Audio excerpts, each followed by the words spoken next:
Hello, everyone. Welcome to the Bread of Life channel.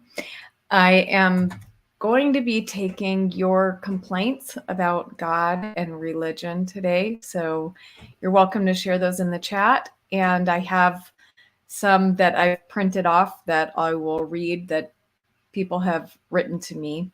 And if anybody wants to come in and join the stream and share their thoughts, I'd be happy to let you in. So and if anybody, I have to silence myself, sorry.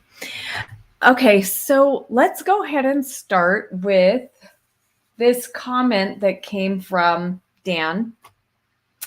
And it's quite long, but I may stop it. I may say a few things and then, I may read a little bit of it, stop and talk about it. Hey, Cameron. Hi, Costa Kim Productions. Hey, Gray. Gray's here. Awesome. Voditas. Great to see you guys. Kim, glad you're here. Roya is here. Thank you, Sister Roya. So Gray's here. So maybe I should put Dan's comment aside and go with Gray's comment. So since Gray is in the audience and can respond. Now, there is some stuff in here that's a bit political. Gray, I may skip that part because I really try not to talk about politics on my channel. So I may just kind of skip over that part. But I will try to respond to most of your confessions. So here we go. Grace says, as we have said before, some Christians do not give a flying fig tree's leaf about evolution. They are very happy with it. And of course, they also read the same darned book. Now, Gray is kind of responding to me here because Gray knows that I don't believe in evolution. And so, he's kind of saying like, there's lots of Christians that don't believe in this. So they're reading the same book you are. Why do you have to, reject evolution, which for him is me rejecting science. Well, for all of you who have that same complaint about me, you'll be very happy to know that tomorrow evening I'm having Dr. Dan Stern Cardinal. He is an evolutionary biologist. And he's coming on my channel and he's going to talk to me about evolution. So I am willing to hear your perspective and take it into consideration. So yeah, that's all I'll say about that for right now. Okay, so why, oh, why do invested, indoctrinated Christians just not see this as the failing of their deity to give people a book at a time when he knew they could not keep it? I would not give a toddler a sand tray with a delicate message written on the fine sand. No one knew who wrote the message in the sand, by the way, and a wooden spoon. Then wonder why, when that baby is now 98 years old, they don't have that message anymore. That would be very silly, as I knew they couldn't keep it. Worse is, I then build an eternal furnace to put them in for not believing and magically heal them to be burnt again for eternity, which, if you think about it, never ends. Now, Gray already knows that I don't believe in eternal conscious torment in hell. I think that is a horrible idea that entered into Christian tradition, and it is not well supported in the Bible. Actually, there's a lot that contradicts that in the Bible. So if you're one of those people that doesn't like God because of the concept of hell, then I think you should take another look. And I have some videos on hell, so I hope you'll watch those. How silly and unreasonable would I be for expecting that toddler to preserve the message when they cannot? It is ridiculous beyond belief, and people think it's a perfect book because they have been convinced by another person, not even the deity.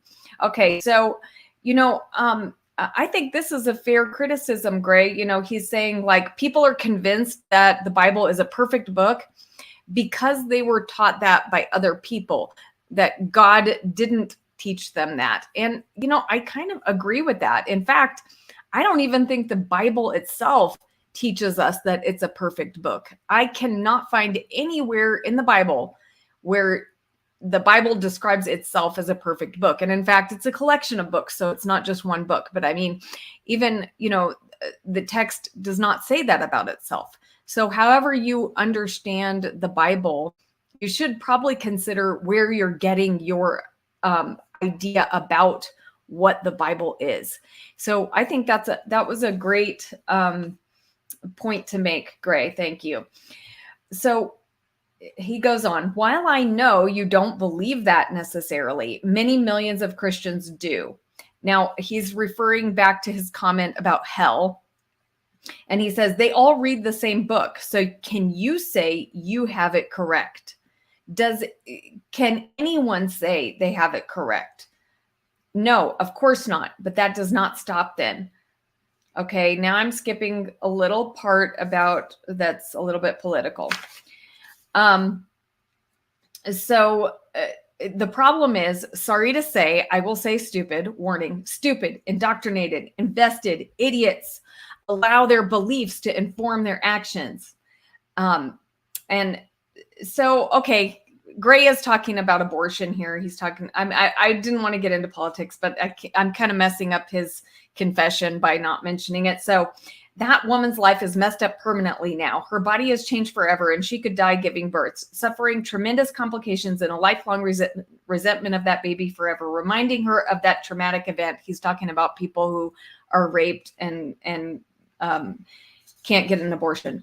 This is because one group of Christians decided to make that law happen. They used the same book as every other Christian and came to different conclusions. Why didn't Jesus in his 33-ish years write something down, maybe on a mountainside in a magical rock that would not wither or fade? He could do that, right? Jesus could do anything, but for some reason, just didn't. Maybe the writers of that book, men making poop up, could not do it either. What's more likely, I wonder? I can guess. So let's stop here and see people's reactions to what I've read so far. Okay, Dr. Dan, yay. Okay. Gray puts up this, I am tormented in this flame. Jesus says, and shall cast them into the furnace of fire. There shall be weeping, wailing, and gnashing of teeth. Yes. Now, I said there's very little support for hell in the Bible. And I would say the first verse that you quoted here, Luke 16, this with the parable of the rich man and Lazarus, I would say this is one that can support torment in fire, but not eternal torment. And there's a big difference between being burned in fire and being burned for eternity. That's quite a long time.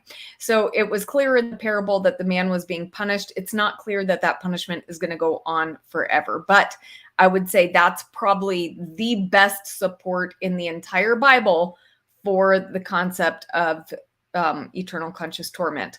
And so if we take that one verse and then we contrast it with hundreds of verses that talk about death and destruction for the wicked, then I think the message is clear. Now, this second one that you talked about, and Jesus says, and shall cast them into a furnace of fire, and there shall be wailing and gnashing of teeth.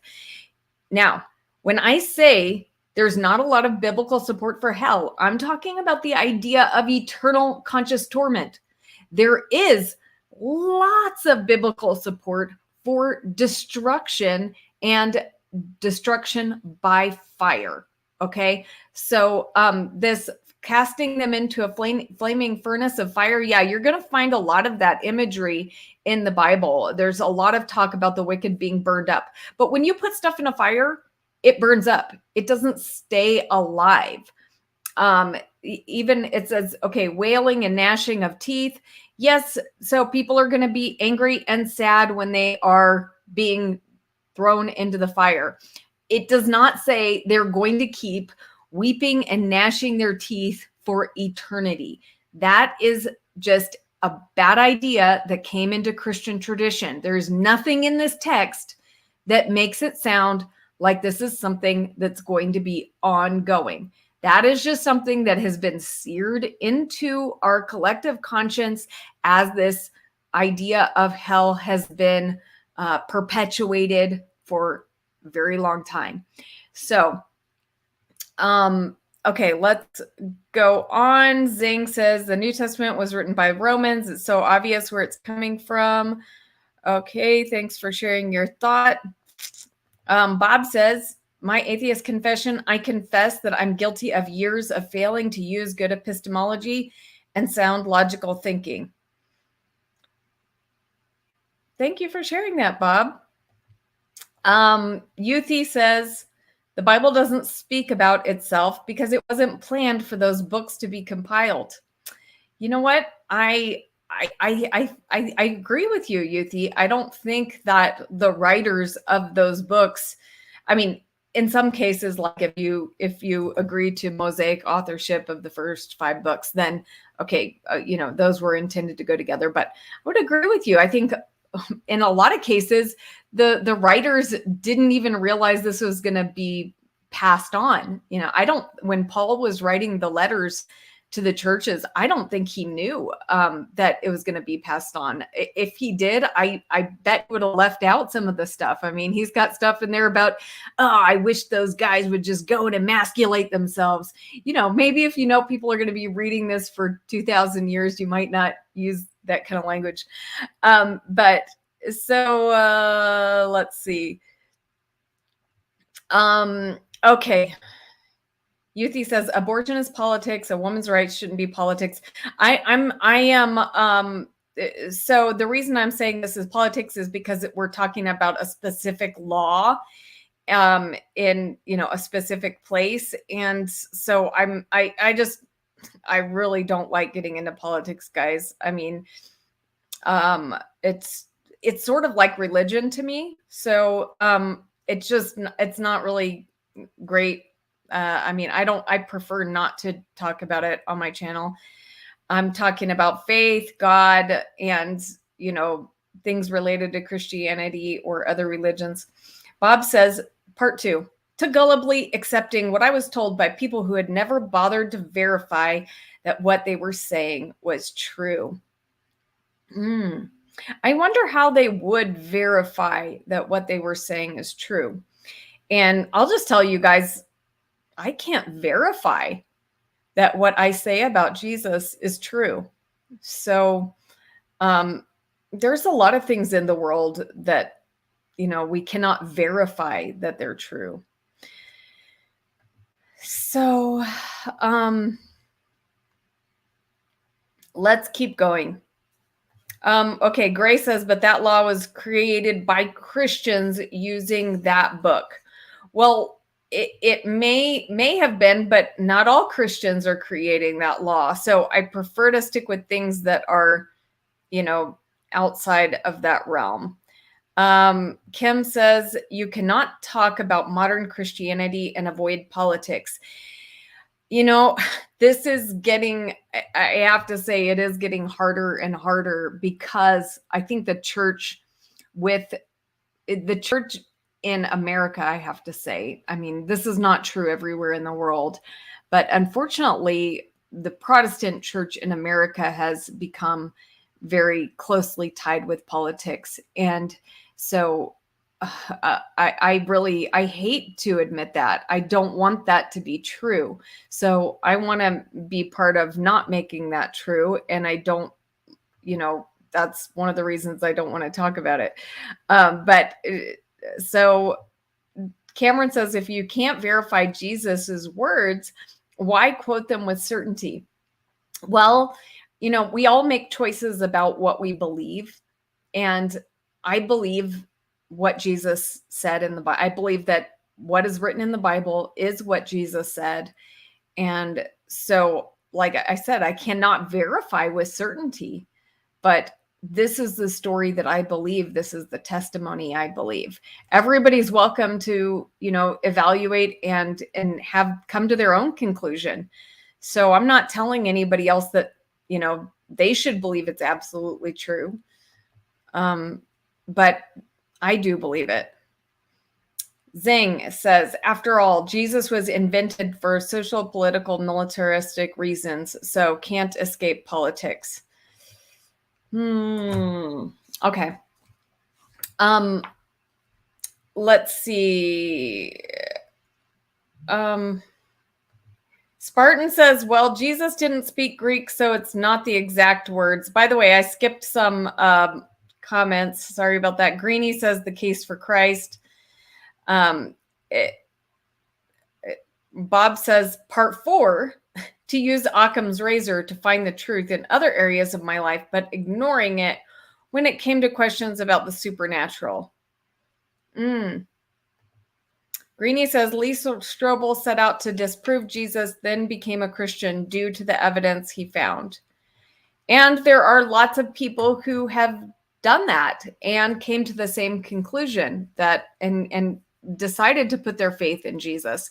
Now, Bob has had that opposite experience. He believed in Jesus for many years, and then he feels like once he searched out, and dug a little deeper, he came to the conclusion that Jesus wasn't true. So, hi, Titan. Hi, Luca. Okay, let's continue with Gray's confession here. Men making up claims of an untestable, unfalsifiable God or gods, or one actually existing. As I've said before, we have a mountain of good scientific evidence agreed worldwide for a natural world. We have nothing in terms of good evidence for any deity or the supernatural world. People make up stories and then tell others these stories. If told young enough, those children become convinced, especially if surrounded by others believing the same things. We have nothing other than faith and stories. Faith, let me say, is a really good way to be wrong about something. Faith is not a reliable pathway to the truth, as anyone can believe anything based on faith. Faith is something these men used, as of course they had no actual good evidence for the claims they made. Well, I don't think people should just have faith in anything. That would definitely lead you to some bad conclusions. But we all do have faith in some things. Because we cannot, we don't have a way to test everything that we believe. There's lots of things that we can't scientifically test. There's lots of ways that we have to have faith. We have faith in people. When you get married or have a relationship with someone, you are in a way having faith. You're trusting in that person, and you choose your reasons for trusting. So, faith isn't just about blindly believing something, but if you have good reasons to believe something, then, that's might be a good thing to put your faith into. So, okay, Gray goes on. So we have a storybook. At best, a book that says a thing. Well, not really even that. We have ramblings of documents that no one knows who wrote, nothing written for a lifetime. 50 to 70 years is being generous. This is from Christian scholars. The most important message of all time, one would think, and nothing written down for so long. Did Jesus, as we will just assume there was one, want gullible sheep as believers? I think he did. I mean, parlor tricks of water into wine and an Uber delivery of fish and bread? Really? That is not very impressive. Oh, he did mess up a fig tree for not having fruit outside of its season. Not very sensible. I mean, a book? Really? Come on, God, get your A game on here, my man. This is so funny. I like your sense of humor, Gray. I wonder what God getting his A game on would look like. Let's go on. And I don't have much to say in response to this. I don't think Jesus wanted gullible sheep. And I find the miracles of Jesus to be quite powerful. And so I really have no problem with the way God chose to do it. And I don't have a problem with, having a book as a written testimony of what occurred. But I do understand your point. So let's go on. It says, back to my point in that, as I have said and will continue to say, the interpretation and translation of unknown authors have resulted in over 1,000 different denominations of Christianity. That is true. There's lots of division within Christianity, and there's so many things that Christians disagree about. So, but there are some core things that we do agree about. And so maybe God isn't as concerned with the details. Maybe the simplicity of the message about Jesus is what he's trying to get across. Maybe that's the important thing. And that is something that Christians generally agree on, is the simple gospel. So I think God made it simple enough that a child can understand it, and simple enough that even adults with, all our issues and problems and arguments, that we can still hold on to that one clear message about Jesus Christ as Savior. Okay, let me see what's going on here in these comments. I'm not going to be able to read all of them. So Kim says, if faith equals trust, what good reasons should I have to trust God exists? Well, Kim, I've said it before, and you have made fun of me for saying it, but I will say it again. Look at the trees, Kim. I think you can find God in the things that he's created. So that's just for God's existence. I think it's not too hard to find that God exists. But I know you disagree, and that's okay. I understand. I think I understand the disagreement. Luca says, well, today would be perfect to give evidence for a supernatural being. Well, Luca, I'm not, you know what? Whenever people ask me to give evidence for God, I feel like they're asking me to give them a drop of water when they're already swimming in the ocean. If you don't see that you're already surrounded in evidence, I really doubt that any little piece of evidence that I could give you would convince you. I don't think I can offer you anything more than what God has already given freely to everyone as evidence. So I understand if that's not enough for you, but I don't have anything else to offer. Kim says, maybe you are privileged, Rebecca. What am I privileged about? I don't understand that comment. Let's see. Decepticon Soundwave. Sorry about that. Decepticon Soundwave. I think you're kind of new around here. I might have seen you before, welcome. Faith equals an excuse to give when wanting something to be true without proof or existence. I wonder what you mean by excuse to give. Please explain. That's 1,000. It's quite a lot, really. Yeah, it is. It's actually, I think it's more than there's like, I don't know, in the tens of thousands of Protestant denominations, I believe. So Cameron says, God not concerned with details. Have you read Exodus? Yes, I have. And wow, yeah, God was certainly concerned with details when he was telling them how to make their tabernacle, wasn't he? There's a lot of details there. So in that case, God was concerned with details. So that's a good point.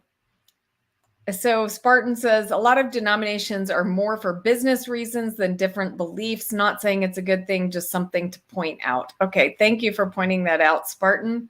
Presto says, Bread of Life, are you using the word faith as equivalent to fallibilism? I don't know what that means, Presto. Please explain. Decepticon says, I don't understand why the Christian God requires faith as a foundation when he would have known that faith would lead billions to fall for false religions. That's a good point. Kim says, maybe you are privileged to be able to experience God so easily, Rebecca. Well, you know what? I haven't always experienced God this easily. Now, I've always been aware of his existence, but there was a long time when I did not experience God. And so, I feel like I experienced God through beauty when I was a child. And then like when I got older and I didn't really have faith, I stopped experiencing God in like natural beauty. Like it was weird. And I didn't know why I lost that. Like, for example, like let's say I looked at a sunset as a kid. I felt like I was experiencing the beauty in a particular way that I lost. Like when I was like a teenager, I would look at a sunset and I thought, oh, that's beautiful, but I couldn't experience it in the same way. And at that time, I didn't realize that the difference was God. Like that the difference was experiencing the sunset with God when I was a child, and then being far away from God as a teenager. I wasn't tapping into that same experience because I could see the beauty, but I wasn't experiencing it with God. But at that time, I didn't know why. Like, I didn't understand that the difference was God, right? So only like years later, when I started following Jesus and started beginning to experience God, and then I started experiencing that beauty again in this, and I realized God is the difference. God is the reason that I could experience that as a child. And then the absence of God was the reason, not that God himself was absent, but I was far away from him. I had built my own little world with a wall that kept God out. And that's why I didn't experience him for so long. And so, anyway, that was kind of long. I don't know why I went off on that tangent, but Kim says, looking at the trees did not make me trust that God exists. Okay. Titan says, as someone who works with trees daily, I assure you, no deities there. What do you have against trees, Titan? How are the trees? How have they offended you? Jungle Jargon says, look at the 20 essential elements for life to exist.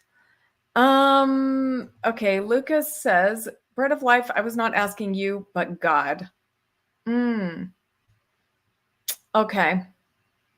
So there are so many more comments here, but I am going to have to, I want to just put up some from people I haven't talked to yet.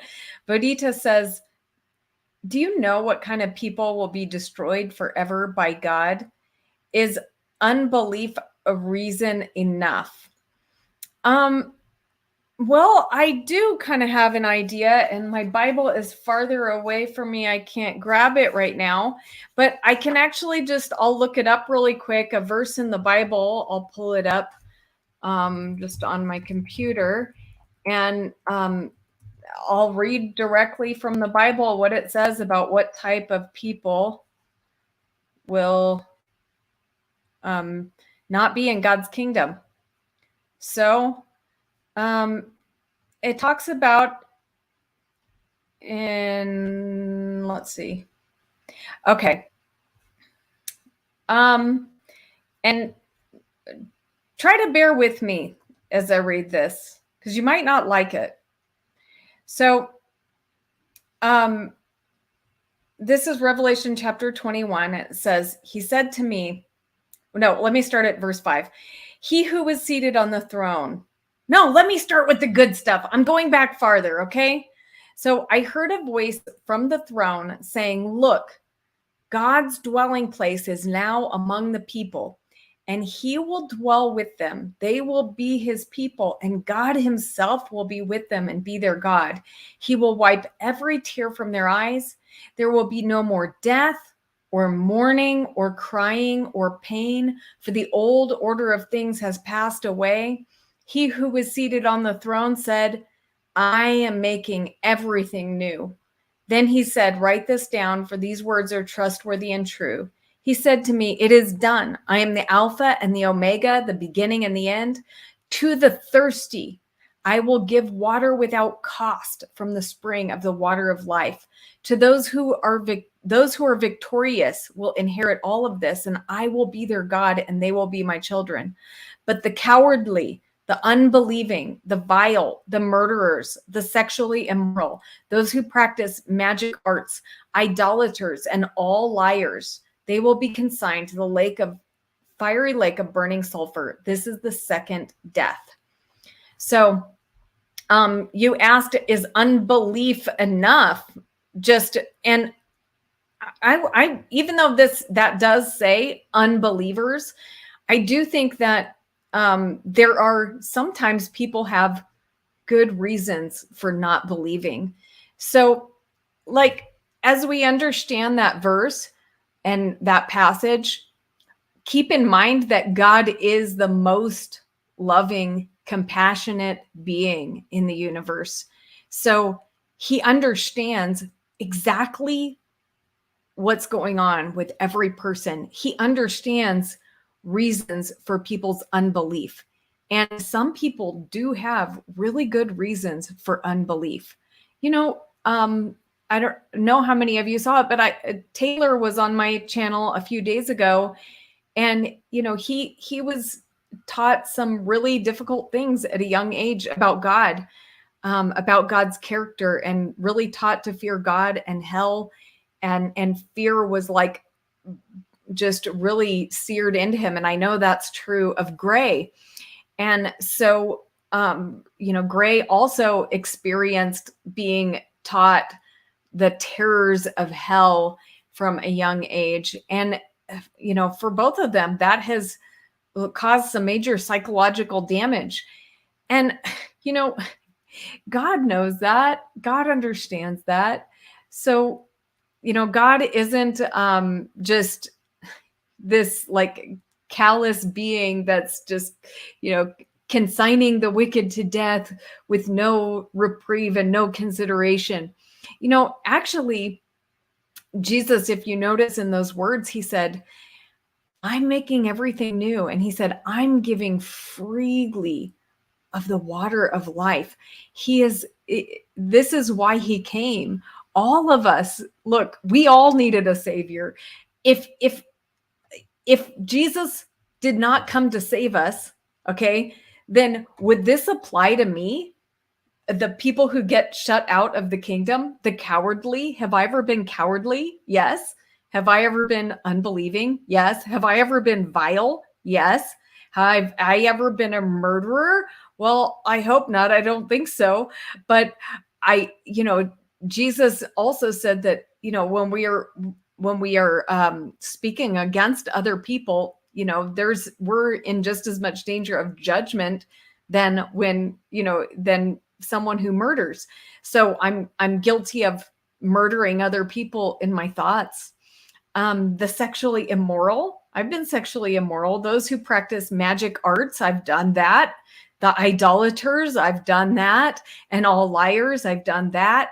So, if it wasn't for what Jesus has done for me, then I would be among those who experience the second death, the death that you don't come back from. And so, Jesus is just as much for the unbelief as he is for all the other sins on that list. So he is able to save from everything, and he is giving freely to the water of life. So let's see what else is going on here. I'm just trying to look at these comments. Bread of Life, did you see Nathan's video on CC and the problem of evil? Yes, I did. No comment. God is the most loving thing in the universe when he's proven, not before. Sorry to say. Okay, great. I understand that. Thank you for sharing. Let's, I wonder if, okay, let's see what Seawolf, welcome. I don't remember seeing you before. I don't believe much of what you're saying. I don't expect you to, Seawolf. Dave M says, I did not grow up with hellfire threats. I wasn't abused. I grew up in a stable family in a suburban neighborhood with lots of friends, etc. I outgrew religion. Pine Creek just started. No, my audience is going to disappear. That's like the worst thing that can happen when I'm streaming is for Pine Creek to start. So let's keep going, and hopefully some of you will stick around. But anyway, thanks for letting us know, Travis. Now let me hide that comment. So Nano says, Rebecca, do you think believers should stay away from critical scholarship and reading other texts? Absolutely not. It's great when people engage with critical scholarship. That's wonderful. Decepticon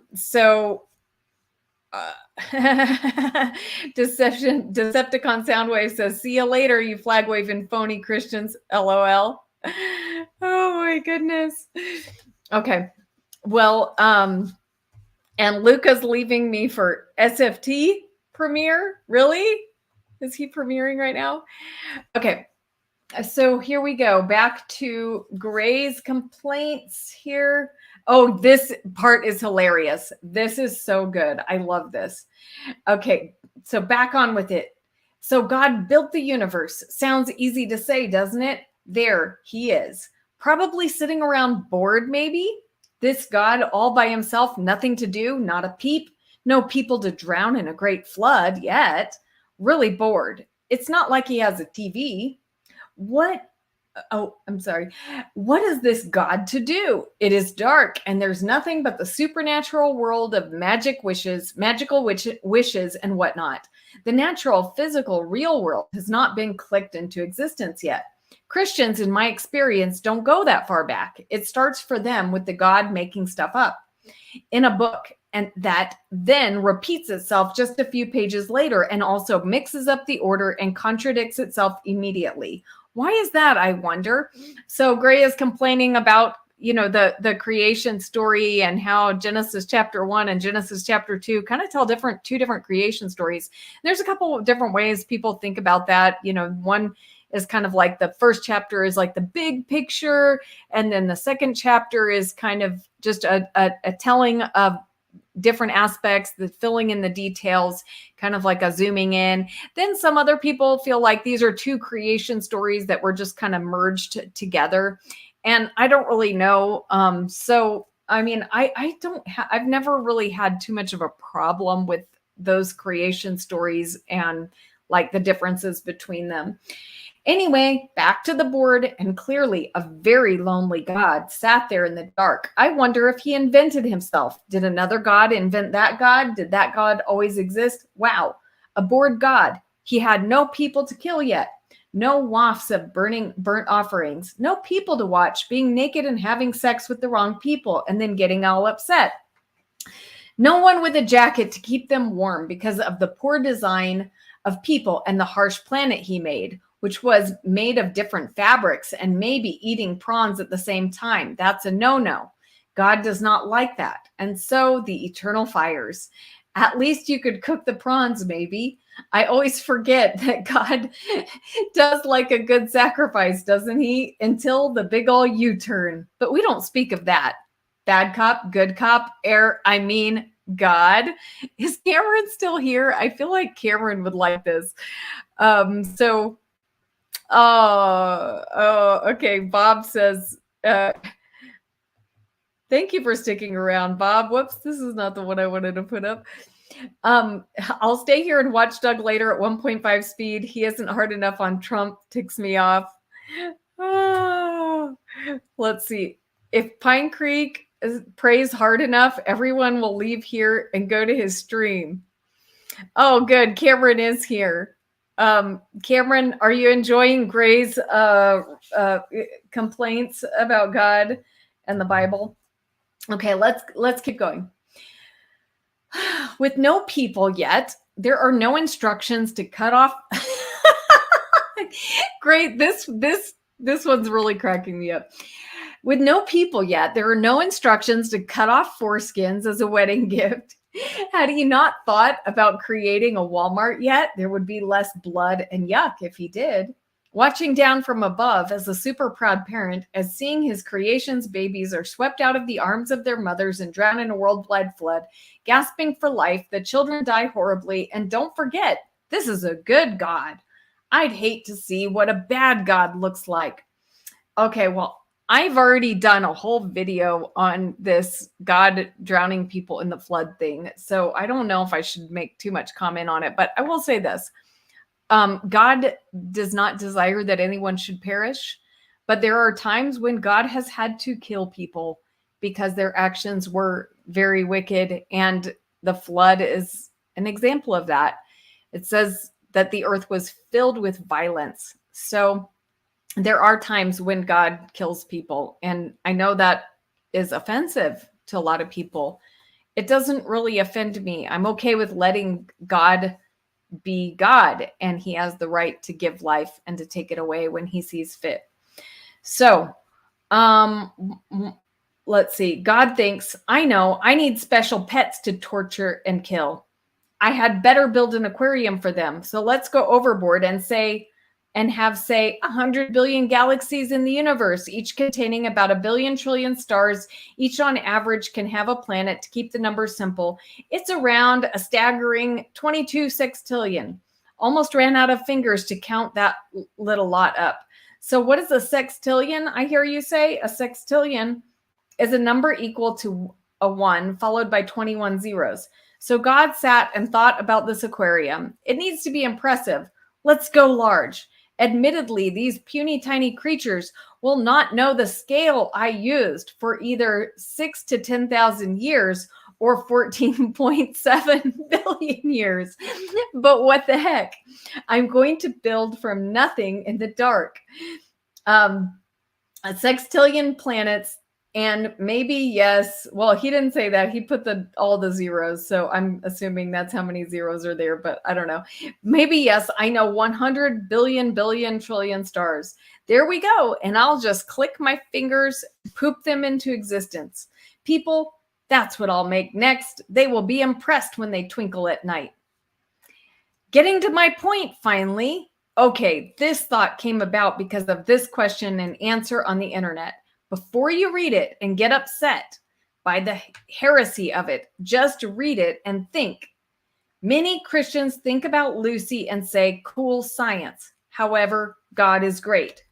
Many Christians read it and say, Lucy, flipping, lying scumbag scientists chipping away at my God's leg with their peer-reviewed facts and figures. Who do they think they are? This is so good. Yeah, again, Gray is criticizing me for not believing in evolution, which is fine. Like I said, Dr. Dan, the evolutionary biologist, is coming on tomorrow night, and he will share, his perspective, answer my questions about evolution.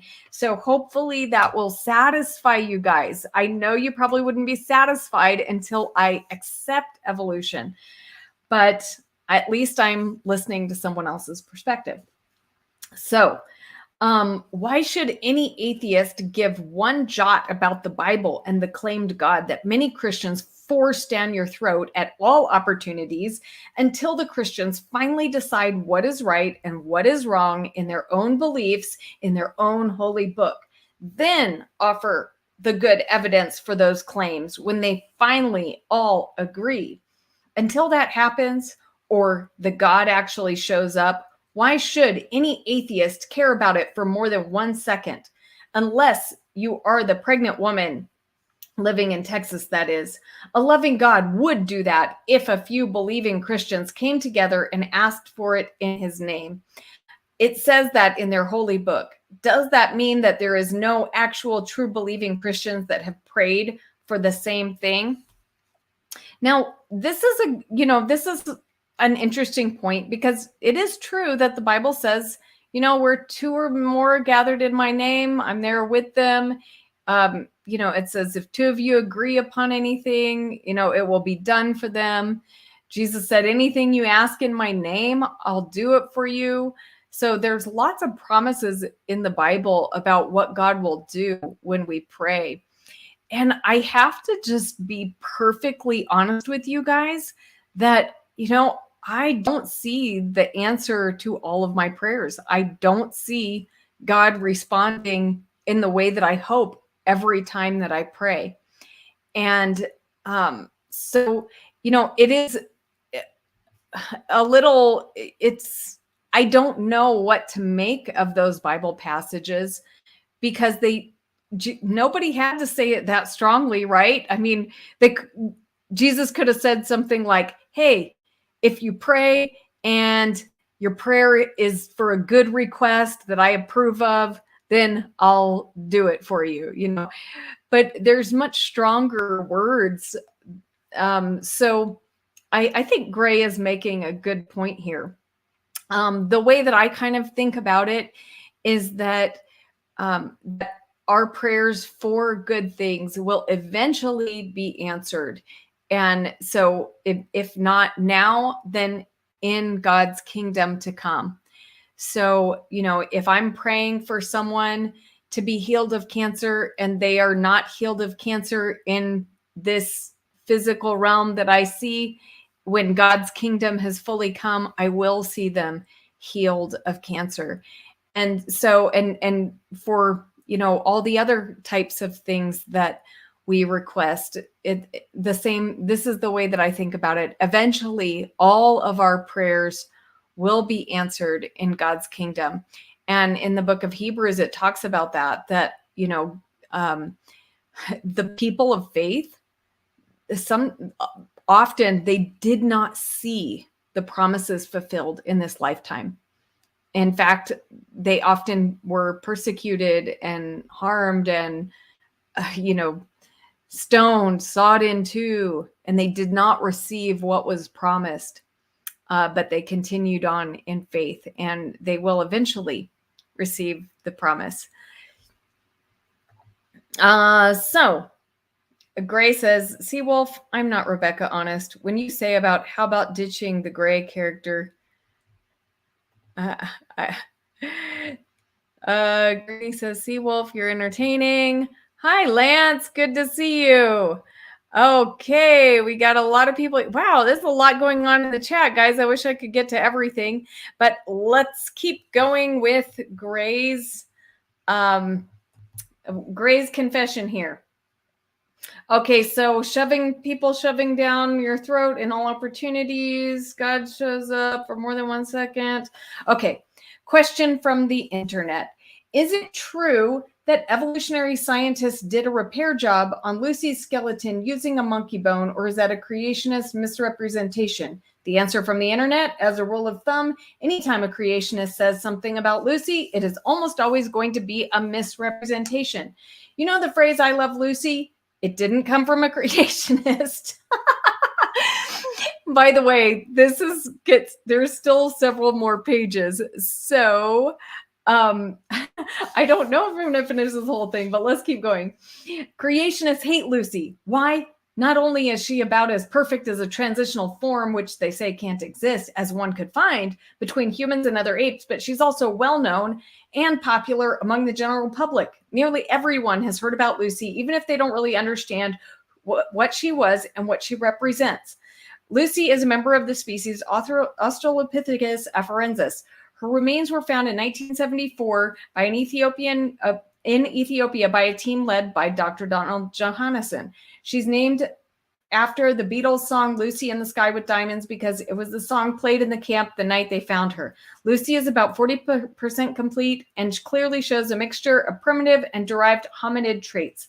He was about the size of a modern chimpanzee, but her legs and pelvis were adapted for walking upright like a modern human. At the time of her discovery, she was the oldest and most complete hominid fossil known. Okay, thank you for sharing this information, Gray. And I'm sure that, when Dr. Dan comes on tomorrow evening, he'll have a lot more to say about that. I'm not going to read everything that you say about Lucy here because it kind of goes on for a long time. But, for anybody watching and, look, guys, I don't care what you believe about evolution. Okay. Many Christians, I don't believe in evolution, but if you think that is don't let that be a barrier to God. Many Christians believe in evolution. Don't listen to me. Listen to Cy Gart. Listen to the other, listen to Rob Rowe from Sentinel Apologetics. Listen to these other people who believe in evolution and, just don't listen to me then. Okay. Because I don't want evolution to be a sticking point that keeps anybody from coming to the truth about Jesus. So, okay, that's all I want to say about that. All right. So after reading that, you find yourself getting all broiled up and hot under the collar, just think that the point is here. Many Christians just think cool stories and walk away still believing in their God.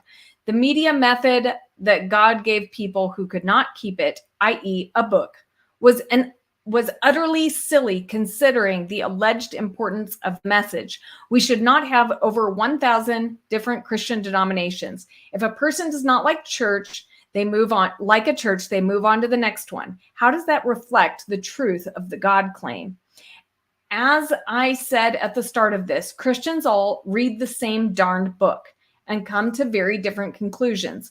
The book says, 1 Corinthians 14:33, King James Version, for God is not the author of confusion, LOL. It actually says, for God is not the author of confusion, but of peace as he watches those babies drown. Of course not. You keep saying that enough, you might believe it.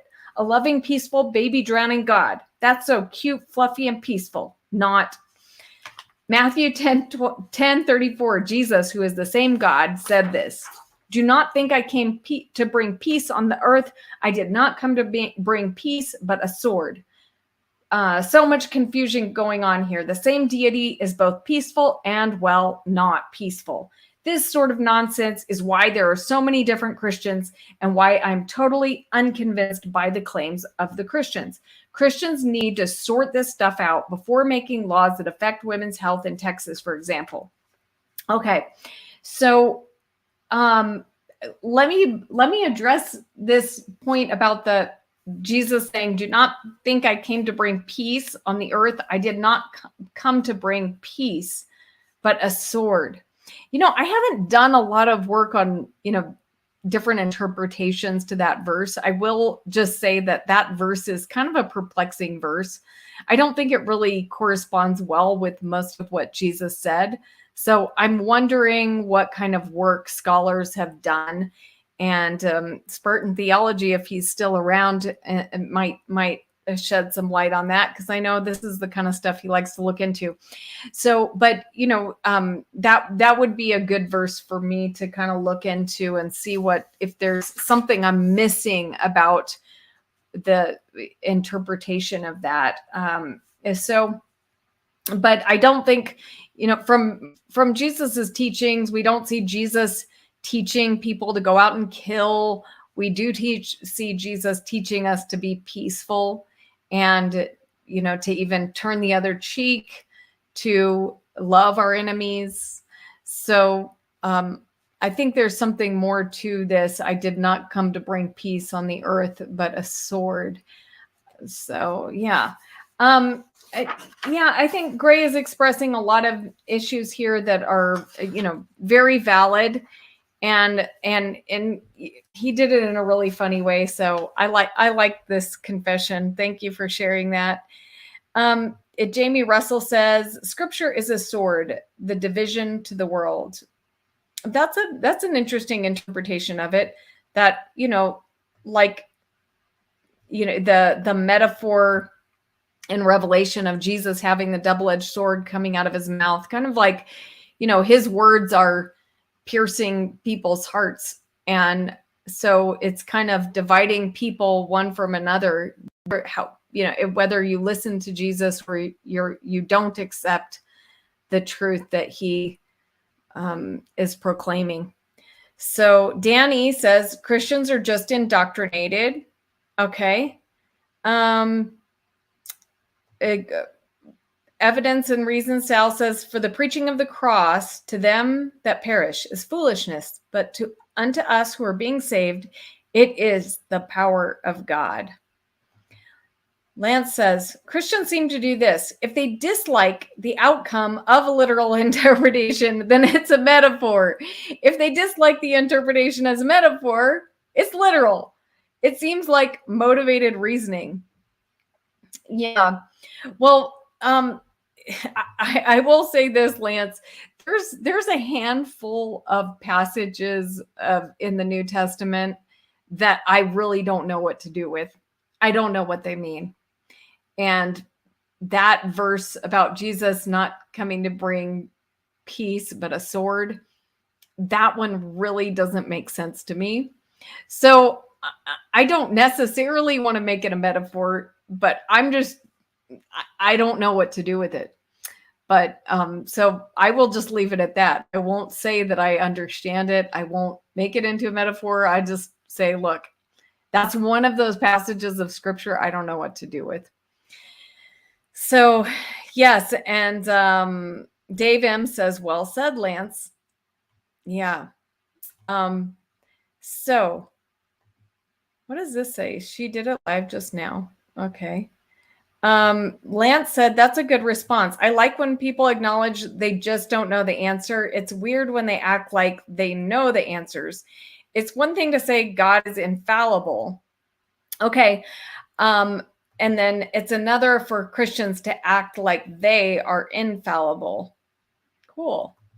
Thank you for sharing that. And I agree that was a well put point that Lance made. Kim says the key to happiness intoxicates chaotic energy. I don't know what that means. Okay, so now I'm kind of curious. Does anybody want to come in and talk to me? So I'm going to put the link here, but I think to keep it orderly, I mean, maybe we should just let one person at a time. What I don't want to do is have a bunch of people in here arguing, but let's see what happens. All right. For now, anybody can join if you want to join in and jump in and say something, but keep in mind the purpose of this right now. This is mostly for atheists to air their complaints about God and religion. So I don't want a bunch of Christians to come in here and say a bunch of Christian stuff, because we can do that in another space. This is kind of the Atheist Confession time. So if anybody wants to jump in and either add something to what Gray said in this, or if you have another complaint that you want to share. And I will just keep kind of looking through some of your comments. Seawolf says, your hero Rebecca is the one who went there to begin with. Get your facts straight, little lady. Where did I go? What did I do? So let's see. I thought Reverend Kinney was behaving okay, wait, that's just random stuff. Okay, let's see what Janet says. Jesus is just revealing that his claim is dividing the world. Okay. So no one seems to be joining. So I guess that might be the end of our complaints for today. Thank you all for being here, and thank you for listening to Gray's confession. I thought it was a really good one. He brought up a lot of good points. Maybe I should try to address a little bit more of what he said. I mean, I guess, we've got Seawolf coming in. Cool. Hi, Seawolf. How's it going? Good. How are you? I'm good. Hold on a sec. Let me, I'm going to actually just turn this off. Can you hear me? Yep. And I need to get my headphones so that I'm not echoing.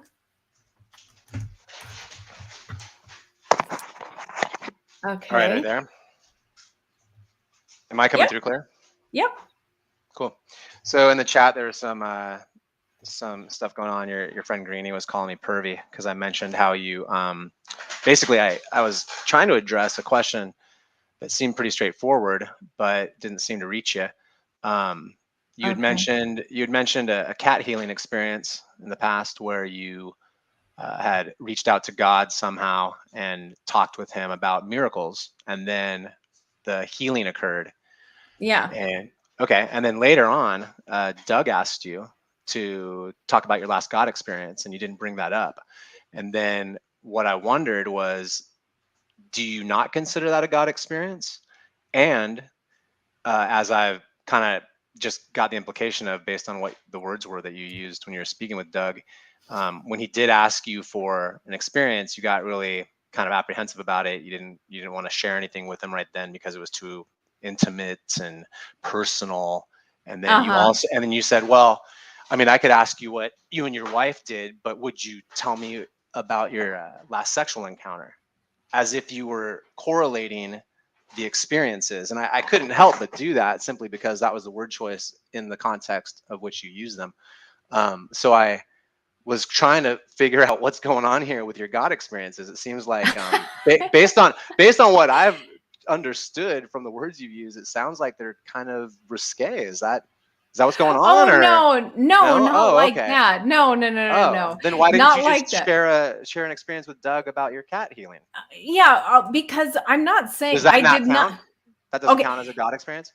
Well, it does, but that was like 10. Yeah, that was 8 years ago. So Doug was asking me for my last God experience, right? Oh, okay. The last one. Gotcha. So the cat thing, that's like 1,000 God experiences ago. You know what I mean? Mm-hmm. So but you just mentioned it recently. Like you just talked with someone else about it. It just seems like if you were to describe an experience you had with God, that they would all be pretty substantially important, right? Or is just every experience a God experience, and so they kind of just dilute themselves? Okay, well, let me just say this. The cat experience is one of many, and I've seen after that, but before that experience with the cat, I had seen God do a few healing miracles. After that experience with the cat, I saw God do a lot more healing miracles. Now, I've shared some healing miracles on atheist channels, and at their request. By the way, there's like an echo going on. You might want to mute for a sec. So the typical reaction, there's still an echo going on. It's very hard to talk. I'm going to mute you for right now. So the typical reaction that I've gotten when I've shared healing miracles on atheist channels is anger. Okay, extreme anger. They either say I'm false and that I'm like basically assume that what I'm saying is false. I'm fine with skepticism, but assuming that what I'm saying is false, then pinning on me every sin of every faith healer that has ever happened, or they get mad and they say, why would God do that but not heal all these kids of cancer? So, and I don't have an answer for that. I would love for everyone to get healed. But so, but the healing miracles, you know, Doug asked me, would you consider those like a big part of your experience? Is that like the biggest experience of God that you have? And I have to say no, because so much of my relationship with God is not based on miracles. It's just based on the connection that I have with him, um, talking to him, experiencing his presence. And that's something that is not very easy to describe. So when Doug asked me, share your last God encounter? Well, I could have shared what I experienced the previous day with God, but likely it would just be scoffed at. First of all, it would be hard for me to describe in words that anybody would care about.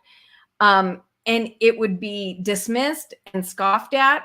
And so I'm reluctant to share experiences that are precious to me when I already know and can predict what the reaction is going to be.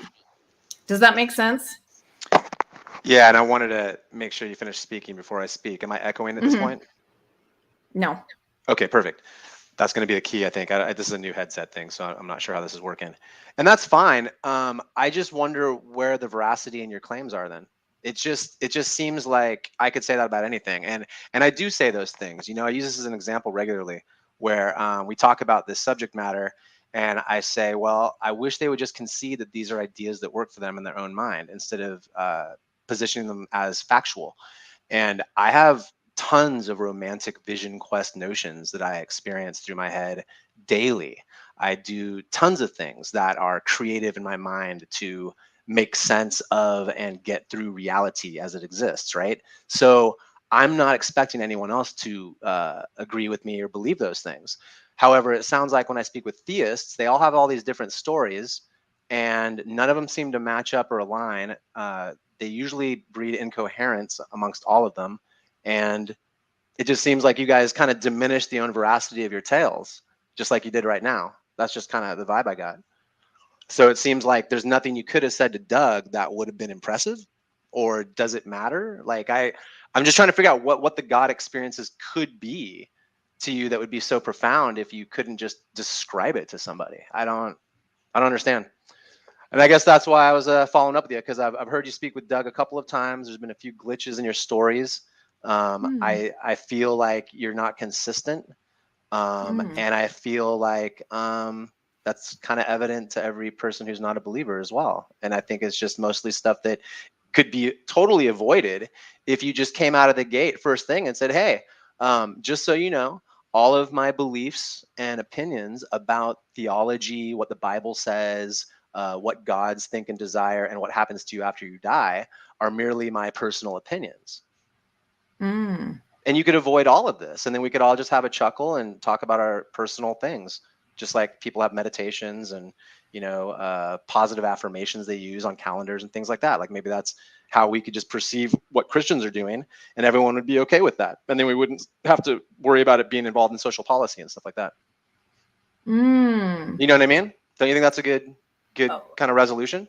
Yeah, but I guess where I'm still having trouble is understanding like why did it sound to you like I was presenting my experience as something you should believe or something that you should consider as fact? Well, don't you think that God punishes people? Yes.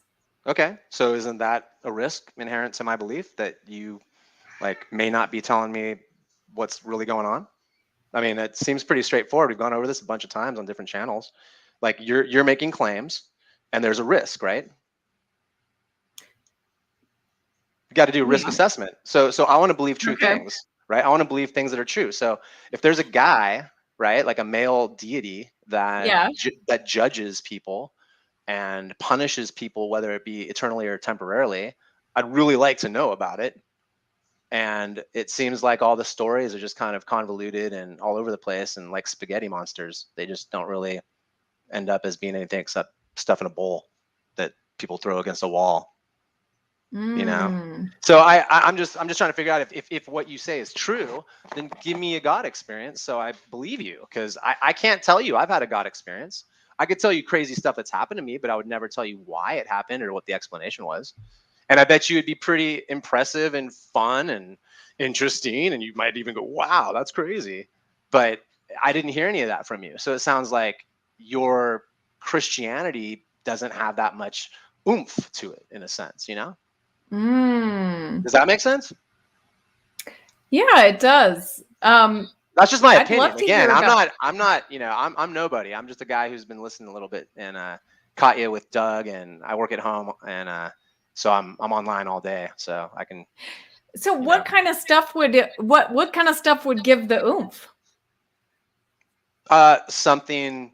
Well, I don't know. I mean, if I had a God experience, right? Like, let's say I got home from playing volleyball, and I told my son that I had a God experience today. Okay, like a true blue God experience, right? Now, what follows from there should be something different and interesting and intriguing and compelling, right? Don't you think? Or should I just say, well, it wasn't, it was just kind of like, everything's affected by God, and God's in everybody and everywhere. So, I mean, of course I have God experiences, like daily, every moment of my waking life, I'm having God experiences. So I would think that if you're going to take the time to say with a label that it's a God experience, quote unquote, that it would be something compelling. So I'm just waiting for that. And I haven't heard it. I mean, if you heard, like, in general, have you heard like miracle stories?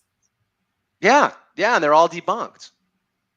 Like, right? Okay. Don't you think? I mean, are you like what's the best miracle story you can give me right now? Since there's so many of them, what's the best one right now? Just what comes to mind? Yeah. Okay. A little boy that I prayed for, he's from Afghanistan. My family was living in Turkey. This was a Muslim family. He had, oh, by the way, you're echoing, so I'm going to silence you for just Here, I'll mute it. So this little boy had Gaucher's disease, which is, and he had the worst type, which is fatal. And so I was asked to come in and pray for this family and for this little boy. I was very nervous about it because it was a Muslim family, and you never know, like, some Muslims are very accepting of Christians, some aren't. And so I was very nervous to go pray for him. But, I was assured that this family knew that I was going to pray in Jesus' name. And so I went in. He had like a lump coming out of his abdomen. It was his spleen was enlarged, and the doctors had told him, like, it's like a bomb. He needs, to have surgery. He might die. Like, it was that serious that, like, there was a good chance that he was going to die. So I came in, we prayed for him, and I told him, from now on, you're under Jesus's care. And I just prayed for him to be healed in Jesus' name. And so, that was it. We prayed, we left. And then the next day, this is what the family reported. The next day after we prayed, in the same place that I had prayed for him, the family saw a figure dressed in white, like shining clothes. And they didn't know if it was like Jesus, an angel, or what, but they just had peace, and they knew that Mahdi was going to be healed. And so after that, he went back to the doctor. His abdomen shrank. Like, I mean, the spleen like went down. The mom called us and said, please come back over. I want you guys to see. And, the little boy kept getting better and better. Keep in mind, this is an incurable disease. And, medication can mitigate some of the worst of the symptoms, but it's a deteriorative disease, like it. And so there's not a cure for it. But He kept getting better and better. The doctors told him he didn't even need the medicines anymore. And so from that point, that was about 5 years ago until now, he's like just a healthy boy. So I would say that's a pretty cool one. Can you hear me? Yeah. Okay. So I think that is a pretty cool story. I don't know which part of it you're claiming is a miracle, because none of it's actually confirmed. And as you know, you even stopped yourself and said, well, as reported by the family. So already there's chinks in the armor, and we don't have to go into it. I think you're a nice person. I think you're very kind, and I think it's a good heart that you show when you're speaking on these terms. But I don't consider that a miracle. I couldn't consider that a miracle based on what you told me, and I don't think that you would expect anyone to consider it a miracle based only on what you told them either. So Right. for you personally, sure, that is an amazing miracle to you. But to anyone else, it sounds like a great story from a nice lady. Yep. I understand that. And, this is like, so where I'm kind of like not understanding you is like where you think my story has glitches. Like that's what you said. You're like, Well, I just your explained story it. has glitches. And I don't think my story has glitches. I mean, I'm like being honest as I can about my experience in life and my experience with God. So I don't really see like why, like where what I've said has warranted accusation. I mean, I understand skepticism with if I present a miracle story, but like where does it warrant, like beyond skepticism, where does it warrant accusation? Accusation of what exactly? What did I accuse you of? Just not being a veracious miracle story, in my opinion. Is that what you're referring to? I'm referring back earlier, not to your reaction to this story, but your reaction to me earlier when you were like, something isn't matching up. There's glitches in your story. Basically, like kind of like a, do you really have this relationship with God that you're talking about? Right. Can you hear me? Yeah. So, okay. Well, do you have a personal relationship with Jesus Christ? Is that what your claim Yes. is? You do. And can you talk to him? Yes. Okay. Is it audible? No. Oh, it's not. Okay. Where does the relationship take place? Well, I would say in my mind. Okay. So there you go. So you just answered your own questions for me. I mean, how much more simple can this get? I mean, honestly, if you're only going to claim that these things happen in your mind and then the miracle stories are important to you, and then you come to the table with this information, I would think that a rational person wouldn't expect anyone else to take them at face value, would you? No. Okay. And so then here we are, and then everyone's got their stories, right? And so personally, all you can really do is say, these are my personal opinions about my life and what's been working for me and what I believe true is in my heart and what I have faith in, but I don't expect anyone else to take this as legitimate as reality in their own lives.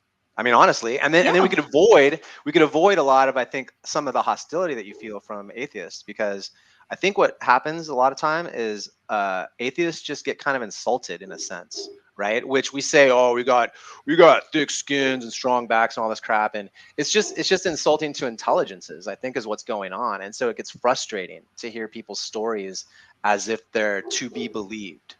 Does that make sense?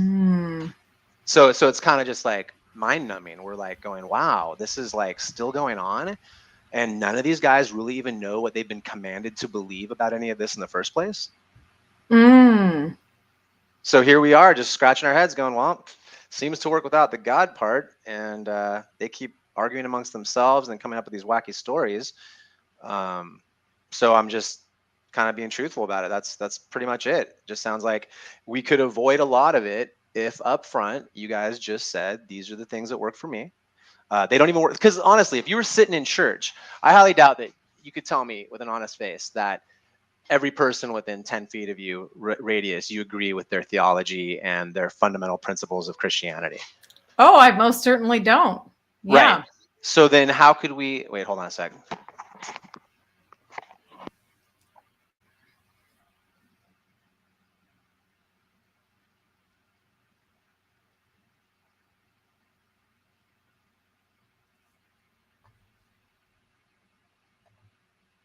Cameron says he said it perfectly right there. Okay, are you there? Yep. Okay, sorry about that. So like I said, I got a new headset. I work at home. I'm on the computer, and I just got a call, so Yeah. I was just like dealing with that. No So problem. yeah, I mean, I try to be. I have conversations with a lot of different people. I've met with Jehovah's Witness people and Mormons, and I have Mormon friends, and I grew up with Jehovah's Witnesses around me, and all these things. And ultimately, in the end, what's happened is over time, since I was a kid, and kind of got away from Christianity because I was down in South Orange County going to Rick Warren's school, Rick Warren's church. When I went to like any kind of big churchy thing, and I went to a Catholic church, and I went to Grace Community Church, and I was in Awana, and I was in CCD, and I did all these things. And in the end, in the wash, the stories are still all muddled. None of them agree with each other. That's why I love asking Christians right away when they say they're Christian. I say, "Are you a Catholic?" And then they say, "Well, no." And I go, "Why not?" And they can't even tell me why. Right? You could, right? But yeah, even if you told us why, we'd probably still question that reasoning. You know what I'm saying? So that's kind of it in a nutshell. I'm always game to hear a good story, and so far it just seems like everything I've heard just doesn't really add up to any gods being involved anywhere. But if we could just kind of come to that cleanly and say these are just things that work for me and my personal experience of Jesus Christ, the creator of the universe, who is also his own father, is my personal thing, right? And just make that your own thing, kind of like what, like I said, meditation, yoga, positive affirmations, all those things do for other people, mindfulness exercises, things like that. What people run, people like getting a runner's high, and people mountain bike and do a lot of sports. Sports gets you in different flow states. I think that's really important. And those things work for me, and conversation works for me. And, there's a lot of different things that work for me, but I don't expect anyone else to like take them on as their own, as if they're like some foundational reality of truth for the universe. And then if they don't buy the story, that they get punished, even if it's temporarily. That's I guess kind of how we always get to that, back to that carrot and sticks thing. Well, yeah, I mean, I'm not assuming that that's what's going to happen to you. So, I'm sorry, what was that? I'm not assuming that you're going to be punished. You're not? No. What do you mean? Well, I mean, why would you think otherwise? I mean, what's giving you any indication that I wouldn't be punished? Well, because God is loving, and I think if you, doesn't he punish people? He does, but okay. He also, as I was saying at the beginning, he knows what's going on in people's hearts. So maybe you do deserve to be punished. Maybe you don't. That's really not up for me to judge. What do you think? Like, what kind of criteria do you think he'd be looking for in my heart? Or is that something that you can't speak on because you can only speak on certain parts of what God thinks and desires, or can you tell me about that part too? Well, I mean, I could, I was reading a passage from the Bible when somebody asked this question earlier. So, I would say Jesus said, those who are devouring widows' houses for a show, making lengthy prayers, he said, these will be punished most severely. So if you're taking advantage of people, doing religious things just for a show, so that you can rob people, that would be a good indicator that you would be punished. But I'm kind of curious, if you don't mind sharing, would you be willing to share one of your crazy stories? Can you hear me? Yeah. Nah, because it's just I couldn't really. I was thinking like I would want to tell you one of them, but they're kind of intimate and personal, and I don't know if I trust the process yet enough to share something that would be, indicative of what I've told you. So I don't know. I think, I can get back to you on that. How's that? Is that fair? That's fair. Cool. So how about that? We touch base later, and maybe I'll tell you something wacky and you can tell me something wacky. All right. Sounds good, Seawolf. All right, cool. Well, hey, I'm glad you took my call. I really do. I've given you props in other platforms under other guises. I'll let you know exactly who I am later, because I have two G Suite accounts that I bounce between, because one's like my personal one and then one's my work one. I'm always on my work one, so sometimes I'm lazy and I do comments through my work one. And Yeah. I'll let you know, but I've given you some props about your bravery and sincerity in these. Um, and I think you're sincere, and that's why some of what you say makes me question what's going on, because I want to believe that you're sincere, and then sometimes I have a hard time believing that you could be sincere based on what you Mm. say you believe and think. So and that's just being honest, and I'm not claiming you're a liar, because I can't read your mind, right? I don't know exactly what's going on, but that's just my honest opinion. And I'm So sure I'm now, not alone on that. I'm sure I'm not was alone. it, yeah, was it just my unwillingness to share a God encounter at that moment that caused you to doubt my sincerity? No, not necessarily. Well, no, there's more, obviously. It stacks, kind of like how people have experiences with God over their lifetime. The apologist slash believer um, claims and stories stack with me. And that's kind of the effect I've gotten from you, just hearing different things you've said to different people in different discussions. And I can't give you any clear cut, I can't give you an example. I'm sure I can later. Um, I don't want to spend, too much time trying to dissect your position or anything like that. Yeah. No, I wasn't like that put off by that right then. I just thought it was kind of par for the course in a sense, because I was Mm. kind of waiting. Like I was like, well, cool. Like what does she want to talk about? And then right away she kind of hid it behind, it's so intimately personal that I'm also gonna mention your sexual relationship with your wife. Therefore, it seemed to me that you equated something with that feeling and emotion. And I'm just being a person, right? I'm just watching you do this. I'm not a psychologist. I'm not out to get you. If you had done something else, like mention monster trucks or spike ball or mountain biking instead, I would have gone, wow, it must have something to do with like being outside or playing sports or something like. But you didn't Mm. say that. You said, well, Doug, your wife and experiences, and you compared the two. So that's why it got me thinking in that direction, that these experiences are something that maybe you really don't want to share for some reason, because if you did, you would have already. So it's not that I distrusted you right away when you said that. It was just that it kind of added up to the other stuff I've heard. Yeah. Well, I mean, I will tell you that one of my reasons for not talking about it is because I have to be more guarded with Doug than I do when I'm talking to most other people. And that's because I'm aware that when I'm, on his channel or he's on mine, that he's always looking for a way to make me look stupid, foolish, or, so it's not like a safe environment to share. So, I mean, there's a lot of things I like about Doug. He's very funny. And I've enjoyed interacting with him on some level, but I do have to be more careful with him, and knowing that he will take whatever clip makes me look the most foolish, and then make something out of it. Does that make sense? Yeah, can you hear me? Yeah. Okay, I got it. Now I understand the tones when I hit the button on my headset. Okay.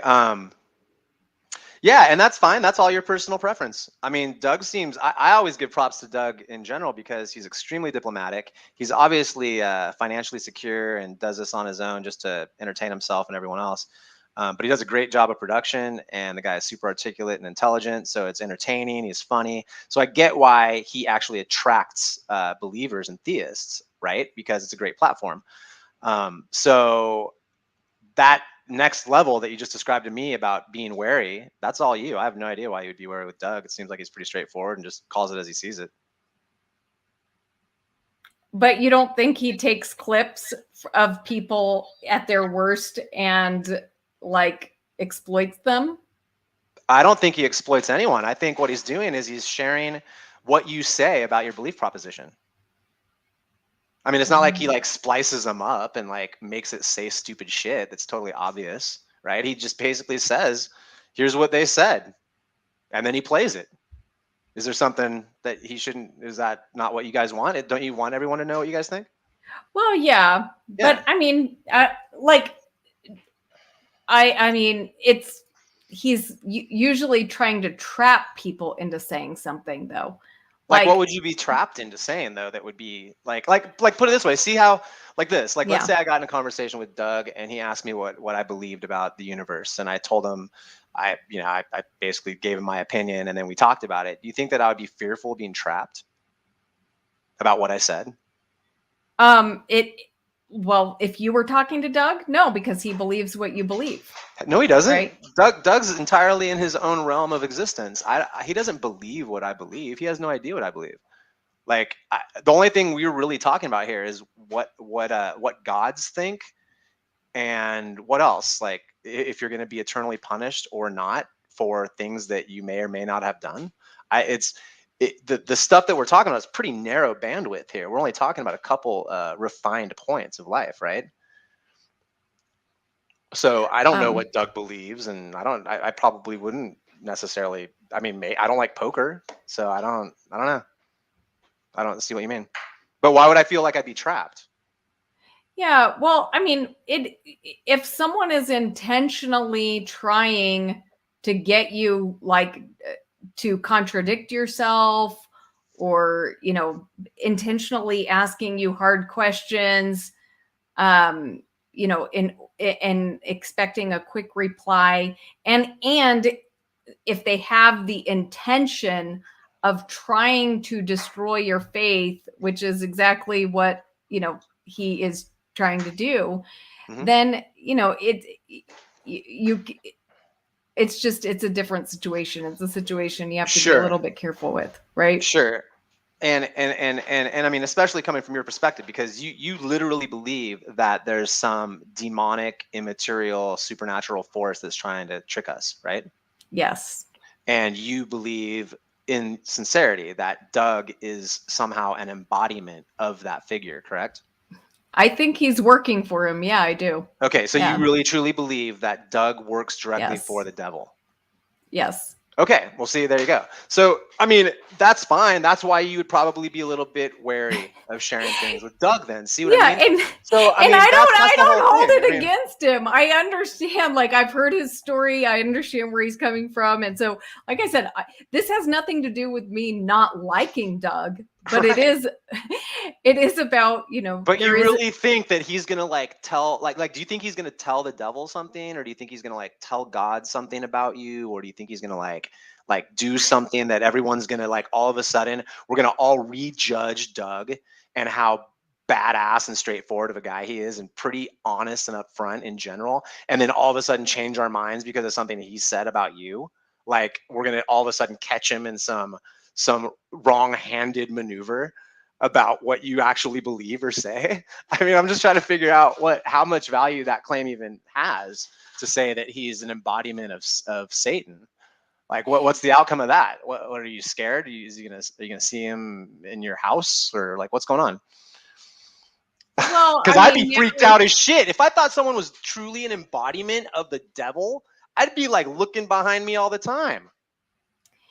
Yeah. Well, what I mean by that is, what is Satan out to do? He's out to destroy people, right? Out to destroy their faith, and to deceive, and to trap, and to trick, and he's cruel. And so, as much as I like aspects of Doug's personality, I do see him being cruel, and I see him doing all of the works that I would ascribe to the devil. So that's what I meant when I said that. Yeah. So you basically just said the same thing. Like, you think that he is either or both working for the devil, right? Working directly for Satan himself, because that's somebody that exists. And you think that he could somehow cause you emotional harm by speaking with him on certain levels. Okay. Yes. Okay. Well, then I guess you should maybe not call in, because I wouldn't call Doug if I thought he was Satan or worked for him or had any contact with him. I really would, even as a non-believer. Like if someone said, dude, we have conclusive evidence and proof that Doug from Pine Creek Channel is in cahoots with Satan herself, good old Lucy, right? And I would be astounded. I would be like, holy crap. And if the evidence was compelling enough, I would just have to accept it, right? Just go, okay, well, I guess he is. And then I would probably try to avoid him. But you're braver than I am, I guess, you know? Well, Jesus loves Doug. I love Doug. And as people are putting in the comments, I think Cameron has said, well, Jesus is stronger than the devil, right? So, and he is. He is? How do you know that Jesus is stronger than the devil if so far all we have as evidence is that he's still amok messing with human beings that Jesus cares about and wants to bring home? What evidence do you have that Jesus is actually stronger than the devil? Well, I would say if you look around at the world, there's a mix of evidence, and it might look like the devil is stronger from some of the stuff that we see happening in the world. Well, isn't that what's influencing all the bad things? Like the devil? Like Doug got influenced by the devil. How come Jesus didn't influence Doug instead? Maybe is that like implying that the devil is actually stronger than Jesus? Or well, I would say people have to kind of decide which side they're on and seek God's kingdom. And so, if someone is seeking God's kingdom, then they will overcome eventually. I mean, they may have some struggles. Can I interrupt and just kind of take this off Sure. of the Doug track? How's this one? This is one I ask a lot of believers and no one ever seems to have an answer for it. And I just don't understand the logic behind it, right? Because if I'm expected to believe this stuff, there should be some compelling aspect to it that causes me to think it's real. And I hear this story about Sodom and Gomorrah and how these angels were sent down to check this town out for God, right? And when they get there, they get assaulted, if you will, whether or not physically at first, but that was the implication that was to come, right? So they're basically being threatened by these mortal townsmen with bodily harm. Now, right there is where I stop and I go, why are they afraid? Aren't they angels sent by God?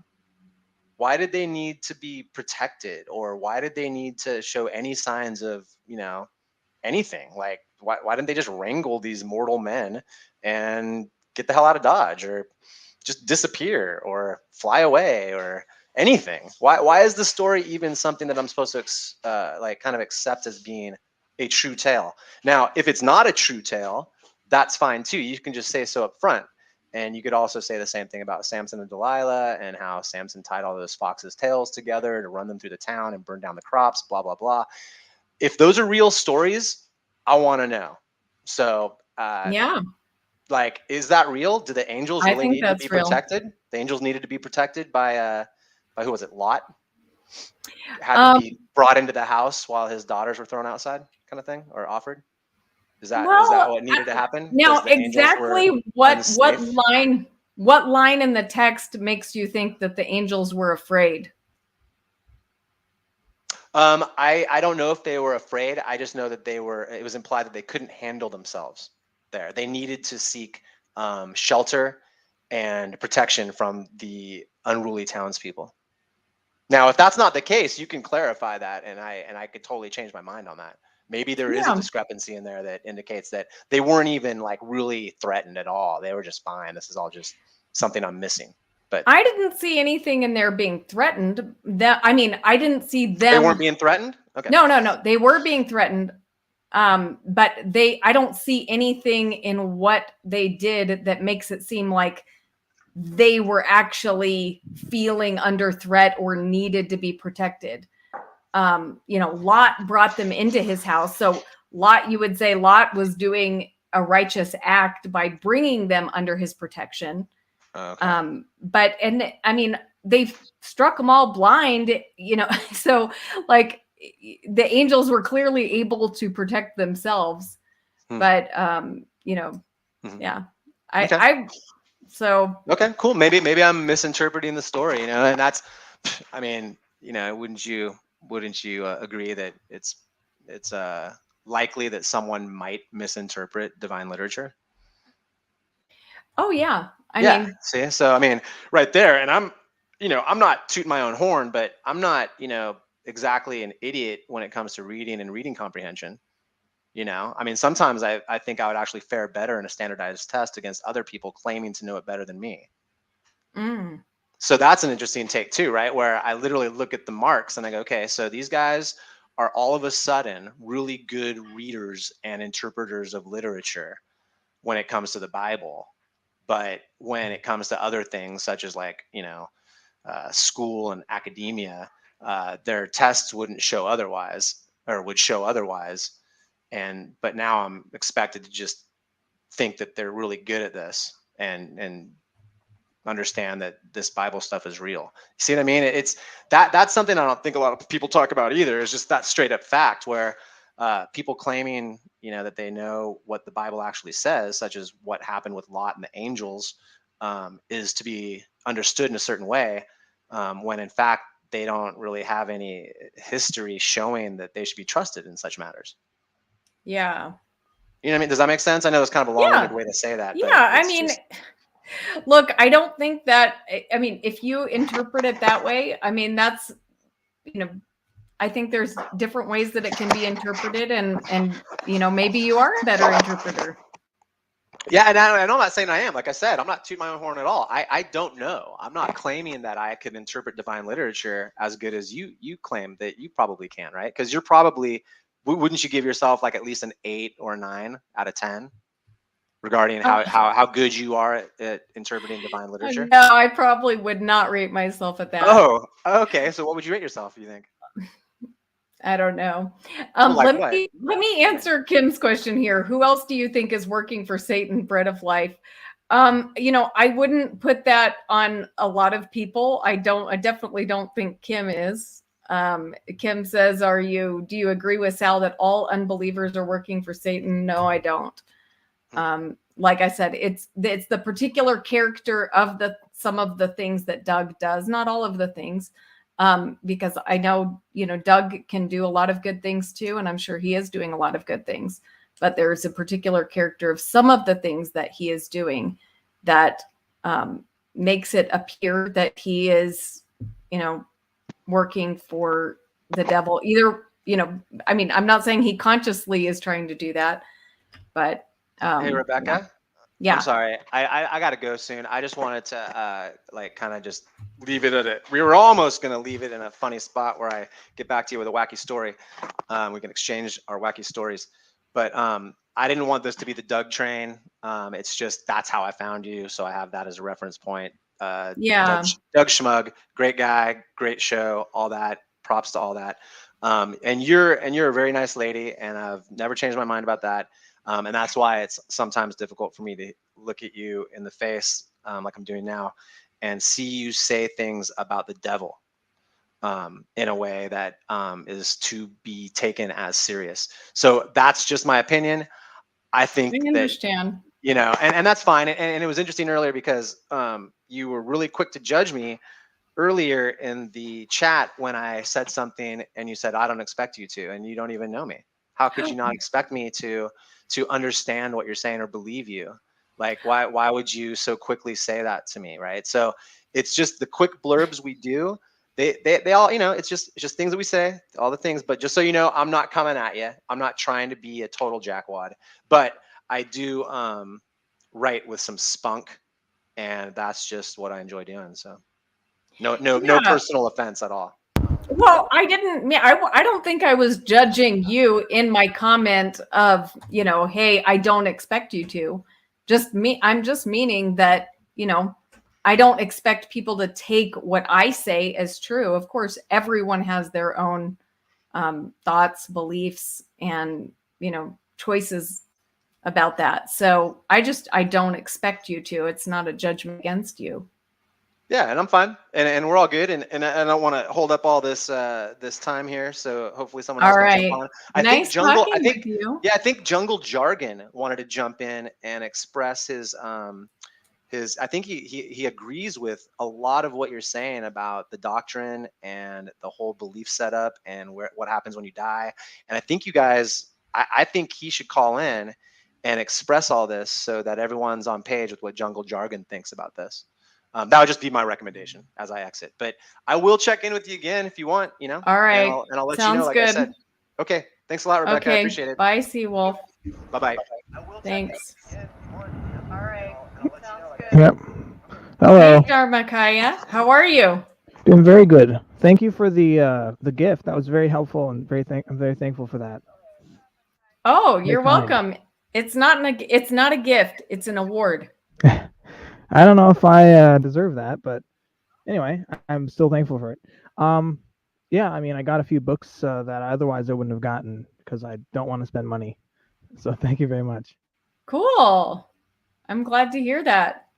Yeah. So about God, right? I don't know. I guess this is about my objections to Christianity or to God or to the Bible, or I guess that broad kind of thing. So that's a lot of stuff to talk about. And so I don't know if you want the whole thing or you want just particular like objections or particular reasons, or how should I go about talking about that? However you feel like it. Yeah. I mean, go for it. Whatever you want to do. Okay. So let's talk about just philosophically, then I can talk about scientifically and historically, right? Why I don't believe in the Bible. And also I can talk about why I don't believe in Christianity, which I think are different subjects. So there's different reasons to believe in. To me, those are all different reasons. God, the Bible, Christianity, those are different. So I have to talk about them in different ways. When I say God, people tend to mean God as some extra thing that exists beyond reality. That's usually what people mean by that. Now, some people don't, right? Some people would posit a God that is reality. And if I were to say God exists, that's what I would say. I would say God is reality rather than saying God is beyond it.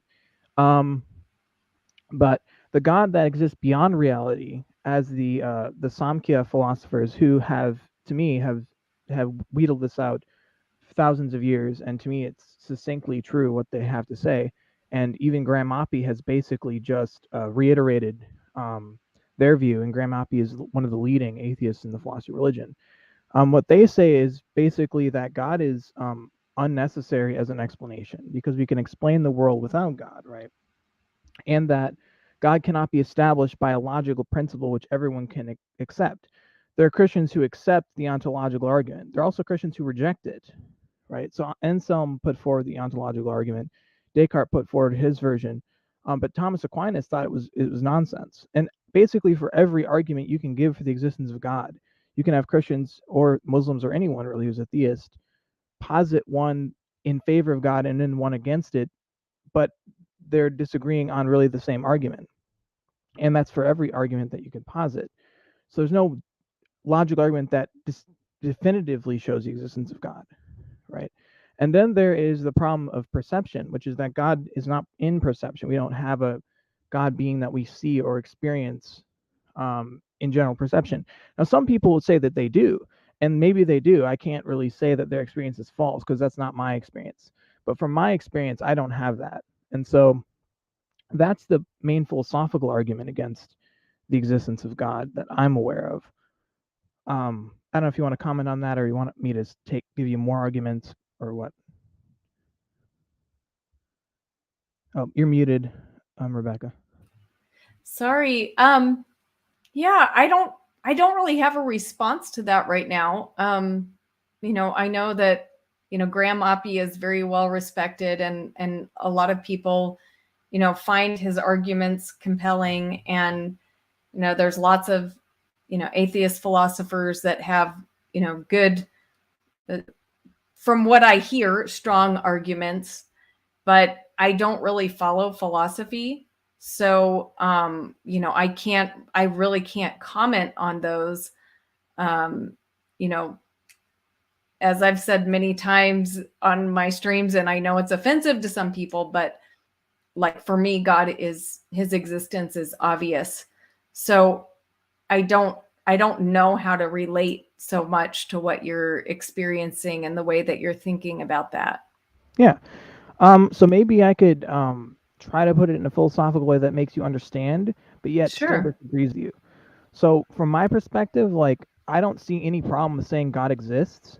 I just don't see any reason of saying it's a person and it's separate from the universe, right? Mm-hmm. But for me, I have no problem just saying the universe is God. And you could say, well, what do you mean by that? Well, if you think about it, God is defined usually as all powerful, all knowledgeable, and all present, everywhere at all times. Now, if you understand the universe, that would be the definition of the universe from my perspective. The universe contains all possible knowledge because the universe is the set of all possible knowledge.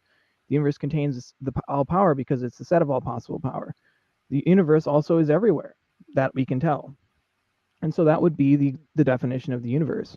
And so from my perspective, I'm willing to say God exists, but I don't see why we should call it a God who does things and who is a being and who lived in a certain region of the world 2,000 years ago, when I think the universe is just the universe. I think that's good enough.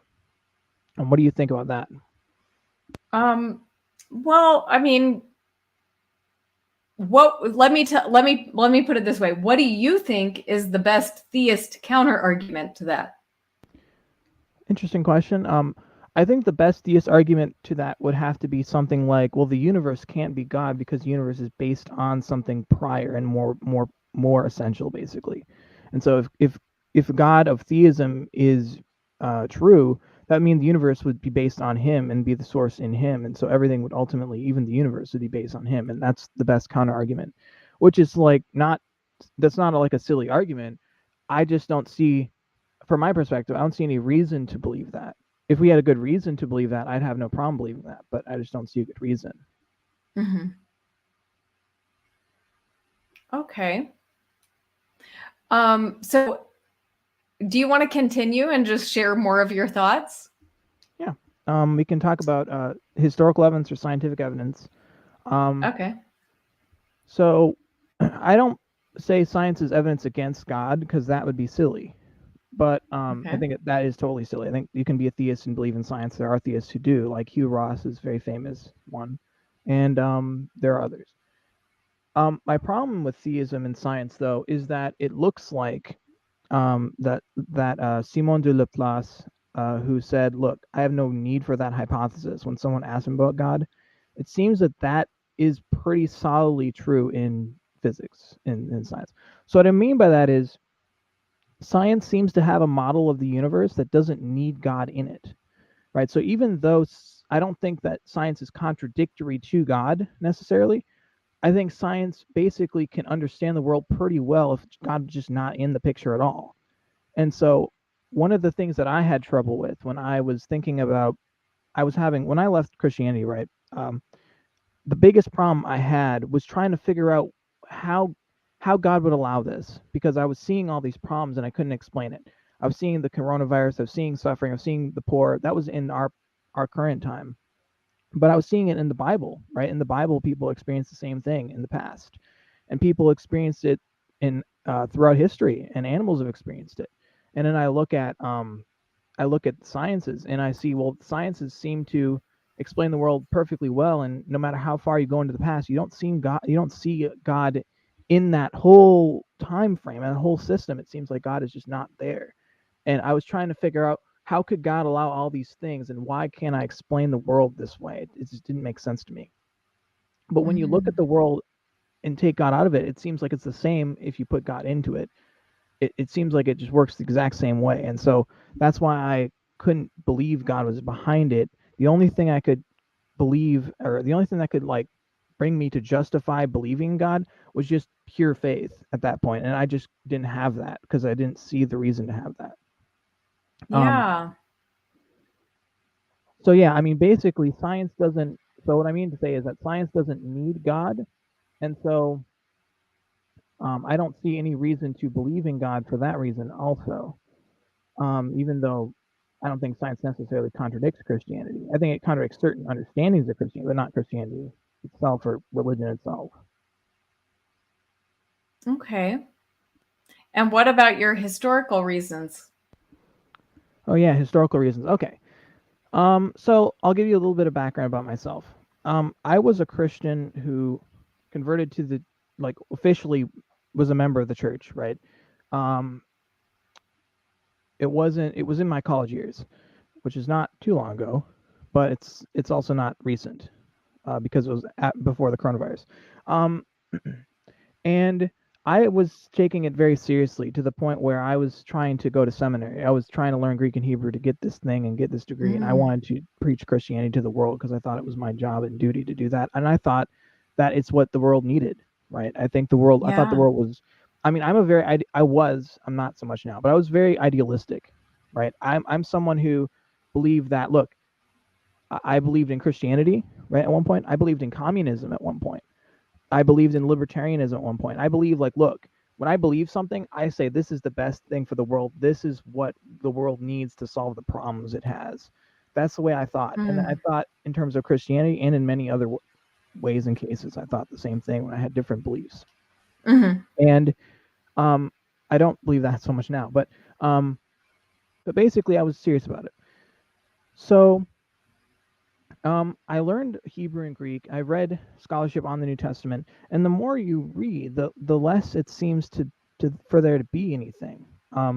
So it's like what I think David Fitzgerald or someone says, like, look, it's like an onion where you start peeling away, and then you think you get something at the bottom, and there's actually nothing there, right? When you throw out the bathwater, there is no baby there.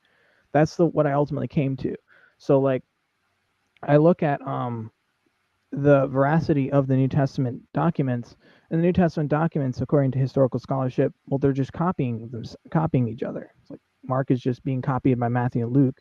Luke is 70% word for word what Mark is, and Matthew is 90% of Mark.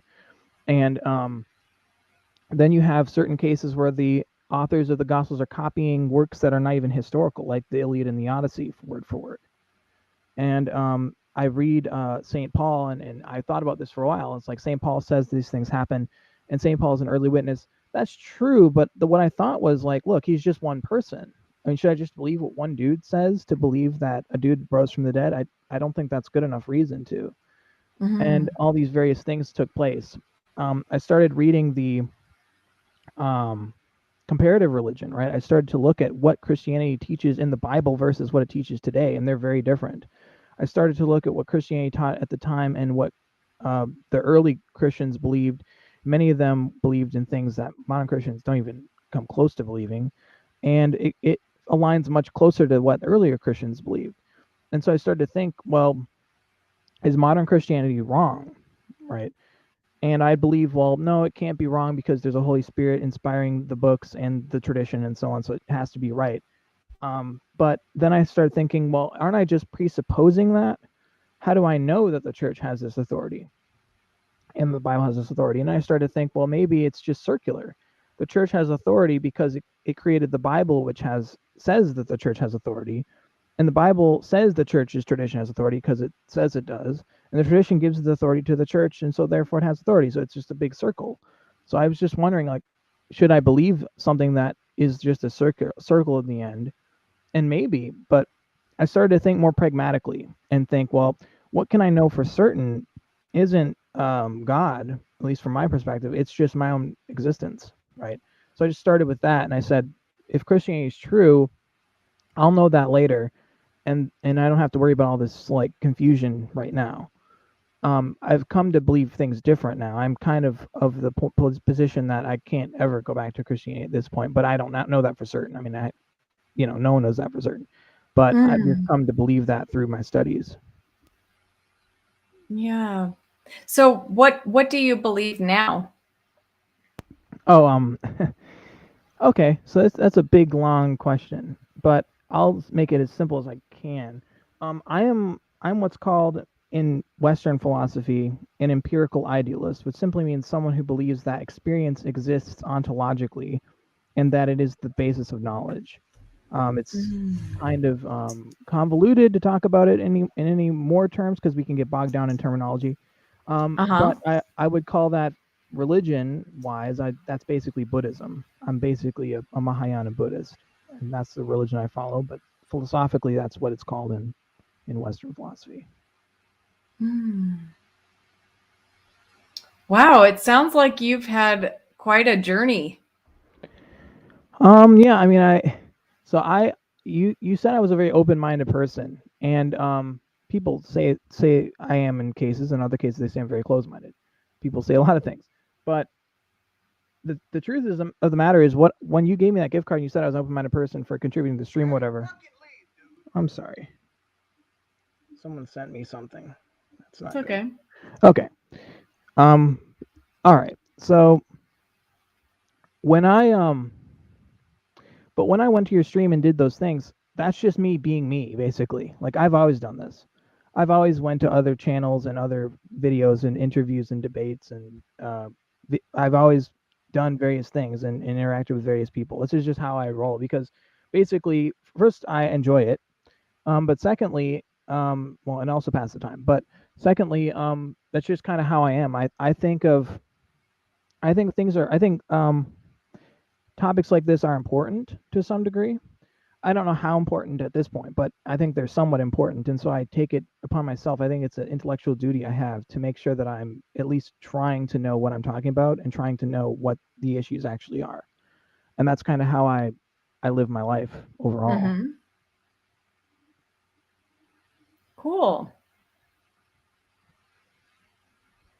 But yeah, those are kind of my positions. I don't know if there's anything particular you want to talk about. Well, I mean, it sounds like you've come to the place that you're at through a lot of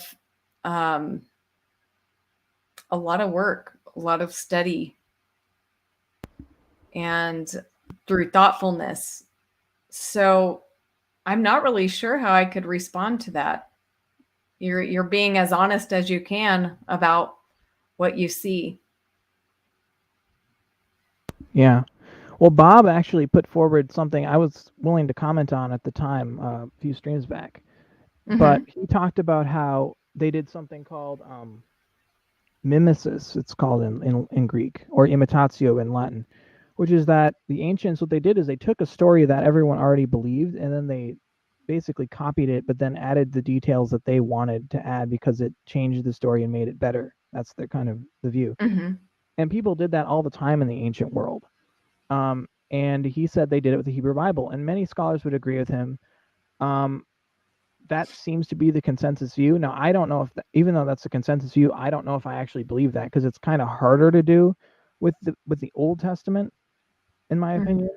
But with the New Testament, to me, it seems pretty much the case, right? That the New Testament writers knew the Iliad and the Odyssey, and that they used the Iliad and the Odyssey and then rewrote it to make Jesus the main character. Now, you could say, well, that's just, some people would say that's just supposition or presuppositions and so on. And that's fine if you want to believe that, but there's a degree to which you have to be a bit honest about how Greek composition worked in general back then. The fact of the matter is, like, nobody, zero people in the ancient world would not have known Homer. Every single person would have known the Iliad and the Odyssey by virtue of the fact that they studied Greek at all, right? And so the idea that there are some parallels between the Iliad and the Odyssey in the New Testament is actually to be expected, not surprising. So when you're saying that the Iliad and the Odyssey isn't quoted, that's actually against what we'd expect, because Greek literature and Greek theater and Greek understanding was so littered with this stuff. Before the Bible was a thing in the West, right? Before we had the printing press, and we all have it here in the Bible. I have like dozens on my show. It was the Iliad and the Odyssey. That was the main Bible of the Greeks and the Romans. And so the idea that they didn't know about it and wouldn't have commented on it, I think, is just not very likely. And that doesn't mean that Christianity is false, but I think it means you have to make a different understanding of Christianity, right? I think you need a different understanding of Christianity. It doesn't take it as literally as many Christians tend to take it. Yeah. Well, what parts do you think are like similar to the Iliad and the Odyssey? Well, one I talked about yesterday, I don't obviously have a list, but Dennis MacDonald is working on one. He's the scholar who deals with this. He's working on a parallel between the Iliad and the Odyssey and the Gospels, like almost just as comprehensive as he can, like every verse or whatever. But I don't know that much. I just know about the case that was mentioned in recent memory about the Gospel of John, where Christ says, "Come, touch and see that it is me," to Thomas, and he goes and touches him. There's another passage in the Iliad and the Odyssey which parallels that exactly, where Odysseus is alive because he was gone for years or whatever, because it's all about Odysseus leaving and being considered dead. But then he comes back to his family or whatever, and he says, "Come see, it's me." Now you could say that's just happenstance, because there's a lot of parallels which are very contrived, I guess. But there are some which are not, which are harder to say that's just contrived. And so when you look at the ones that are versus the ones that are not, maybe that you have to at least consider the possibility that the people who are writing this were intentionally trying to make it that way, Mm-hmm. and not just doing something that's like just an off reference or something. And I'm not saying that you have to believe that, but you have to consider it, right? It's not something you could just throw away and say, "Oh no, it didn't happen." You have to at least take it seriously. Yeah. Okay. So, I mean, it sounds like you're kind of okay with that. Like, it doesn't sound like that's your reason for not believing the New Testament testimony about Jesus. No, my reason for leaving the faith is going to be different than not believing the resurrection. We can talk about that too then. So, why don't I believe in the resurrection? So this is a huge topic. We can start with just assumptions about, or philosophical assumptions as to why should we believe things. So if you ask me a question, why should I believe X? We need to get a good method so we know why we believe it. For me, and this doesn't have to be true for everyone, for me, the reason why we believe things is based on the prior probability of those things, right? So if someone told me that a unicorn existed, the prior probability for unicorns is extremely low. So I can't believe unicorns exist unless we had unicorn hair or unicorn horn or rainbow liquid, or some trace that there was unicorns. Then that would make unicorns more likely so that we could believe them, right? And this is usually just boiled down to a simple slogan that atheists throw around, which I think is inaccurate, which is that extraordinary claims require extraordinary evidence. I don't like that slogan because it's not clear enough. But what I mean to say is that things that have a low prior probability are more likely not to be true. So if you have if you say a dragon exists, that has a low prior probability, so that's more likely not to be true than if I say a dog exists. All right, and so that's one reason why I don't take the resurrection as being likely, because resurrections tend not to happen. If you look at how many people rise from the dead, right? Even Christians will admit that it's basically just Jesus, Lazarus, and a few others. So it's like a handful of people. It's not like that many, and that's not that many percentage-wise. Like percent means per 100, right? So if we said it's 1% chance, that means it's 1 per 100 people. Well, I think Christians know that it's less than 1 per 100 people. It's not one out of every 100 people who rise from the dead. It's way less than that. Christians will admit that. So then that means that the likelihood of the resurrection is very low, and to believe it, you should have good evidence. And I just don't see good evidence for it. If you want to talk about the specifics, the gospel narratives disagree with each other on the resurrection, and so does Paul, by the way. So actually 5 sources. People keep thinking, 4 gospels, but there's also Paul's, and Paul disagrees too. So it's actually 5 sources. And the gospels also copy each other. Like I said, 70%, 90%. They copy each other word for word in many cases, but they're still disagreeing, and that to me seems very suspicious. And so I don't trust that when that happens. It just seems odd to me. When you're talking about the testimony of Paul, I don't think Paul alone is a good enough reason to believe a resurrection. And even if we go by Paul, Paul is very vague and obscure as to what he means. In Greek, he doesn't use the word resurrection like return to life, right? He's talking about anaviosis is to return to life. He doesn't even use the word resurrection the way Christians use the word resurrection today, anastasis. He uses the word agero, which means to awaken like from sleep, right? So it's actually way much less clear what he means by resurrection in the New Testament. And it's the same with the word crucified. And so it's just a lot of these issues make it very hard for me to think, okay, a dude actually rose from the dead. It's not impossible, but like I said, it's extremely unlikely because of the epistemology I use. Because I don't think we should believe things that have a low prior probability without good evidence. Okay. So, well, like I said, as I said before, it sounds like you've really thought about this a lot.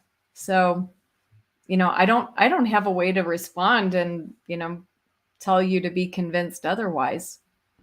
Yeah, no, I've thought about this for a long time. Like literally, the first thing I was ever into was Christianity, and then of course the second thing I did is I tried to figure out what the intellectual basis was for Christianity. I ran into people like William Lane Craig and all this stuff. I mean, I've been in this for a very long time. Not in this, but like talking about and thinking about these issues. Yeah. Well, what do you think? I guess, do you feel like it's a settled issue for you now, or you're still working with it?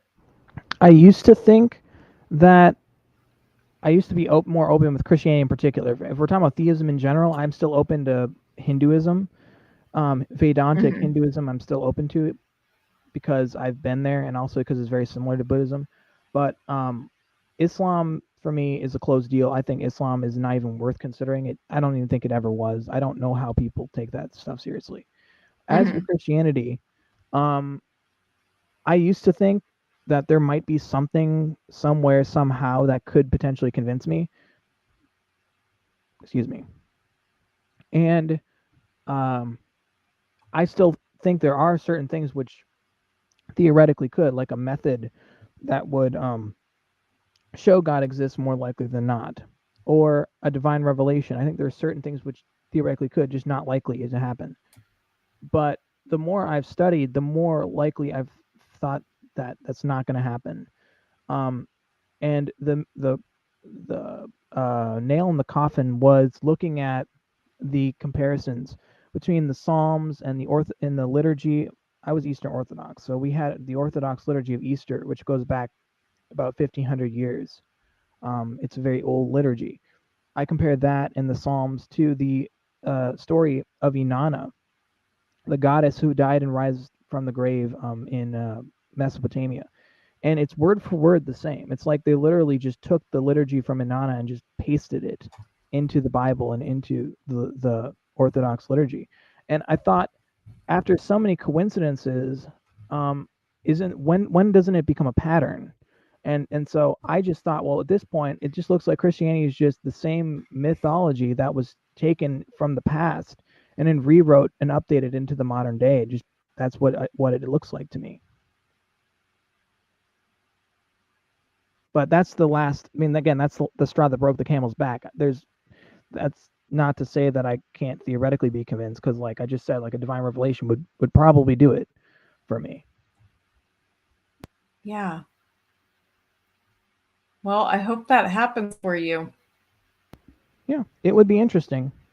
But right now, I'm happy with Buddhism. You could talk about that if we want. I'd be more than willing to talk about Buddhist beliefs and comparing that. Yeah, we can do a whole interview on that if you want. Yeah, that'd be great with me. Is it okay if I let Sal on the stream? No, I'm totally fine. I'd actually prefer. Yeah. I prefer more people. So cool. More people is better. Okay. Hi, Sal. Hi, Rebecca. How are you? I don't know. I'm out of focus. I'm sorry I didn't read your book. If it makes you feel better, I have lots of autographed books on my bookshelf.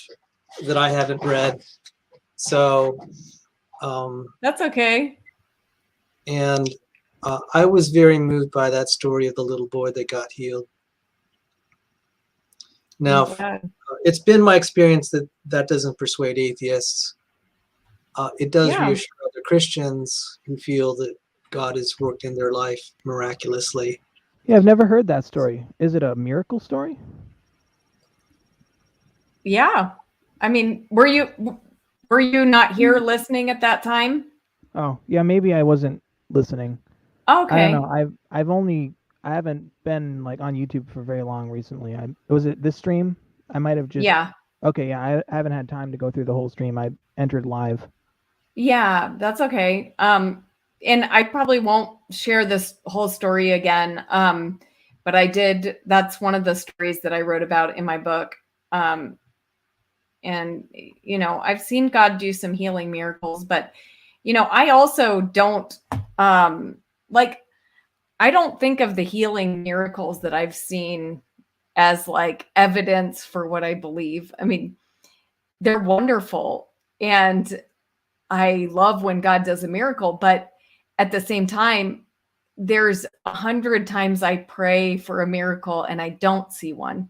So like when people ask me like, have the miracles you've seen like helped your faith? Well, not really, because you know it's one of those things that's very hard to wrestle with, because it makes you you know, when it makes it harder actually the next time that you pray and you don't see a miracle, it's harder for me. So I feel like my faith would be easier in general if I didn't believe in miracles at all, because then I wouldn't have to get disappointed. I would just accept, oh, God doesn't, if I just accepted God doesn't do miracles, then like, you know, it would just be easier to go along. But like miracles, believing in miracles takes faith, and sometimes you do get disappointed.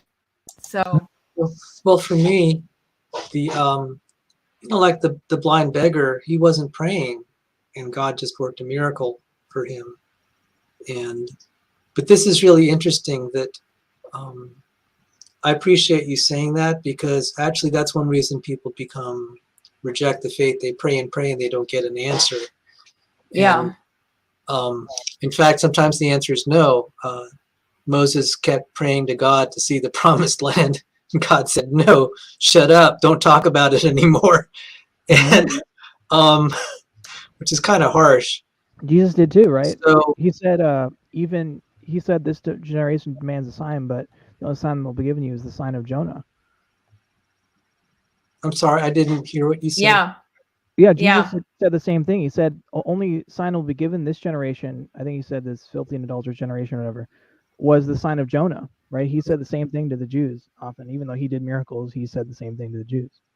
So I will say this, that I've seen a lot of atheists that had been in the faith. They prayed and prayed sincerely for something that was reasonable, like the health of a loved one. Charles Darwin had lost a daughter, and that led to his biographers think that led to his agnosticism. There are any number of people that will say the same thing. So I kind of understand what Rebecca's saying, is that sometimes when you get so many negative responses, you feel like you're talking to a brick wall. So I that's an interesting observation, but come to think of it, that's exactly the problem with some people leaving the faith. They pray for things that are good for healing, and it doesn't happen. So I never thought of that. Mm-hmm. I actually never. That's interesting, Rebecca. I never thought of that, especially coming from you. Well, now that makes a lot of sense now. It does not cause me to doubt God's existence. It doesn't cause me to doubt who Jesus is. It's just that sometimes I feel like my life would be easier. Faith would actually be easier without miracles. Well, you know that I'm trying to write. I'm trying to write the book on Cures for Doubting Thomas, But there are Yeah. temperaments like his, and he had witnessed miracles. And when he wasn't getting what he wanted, he said, I'm not going to believe until I see his hands and the piercings in his hand and the piercing in his sides.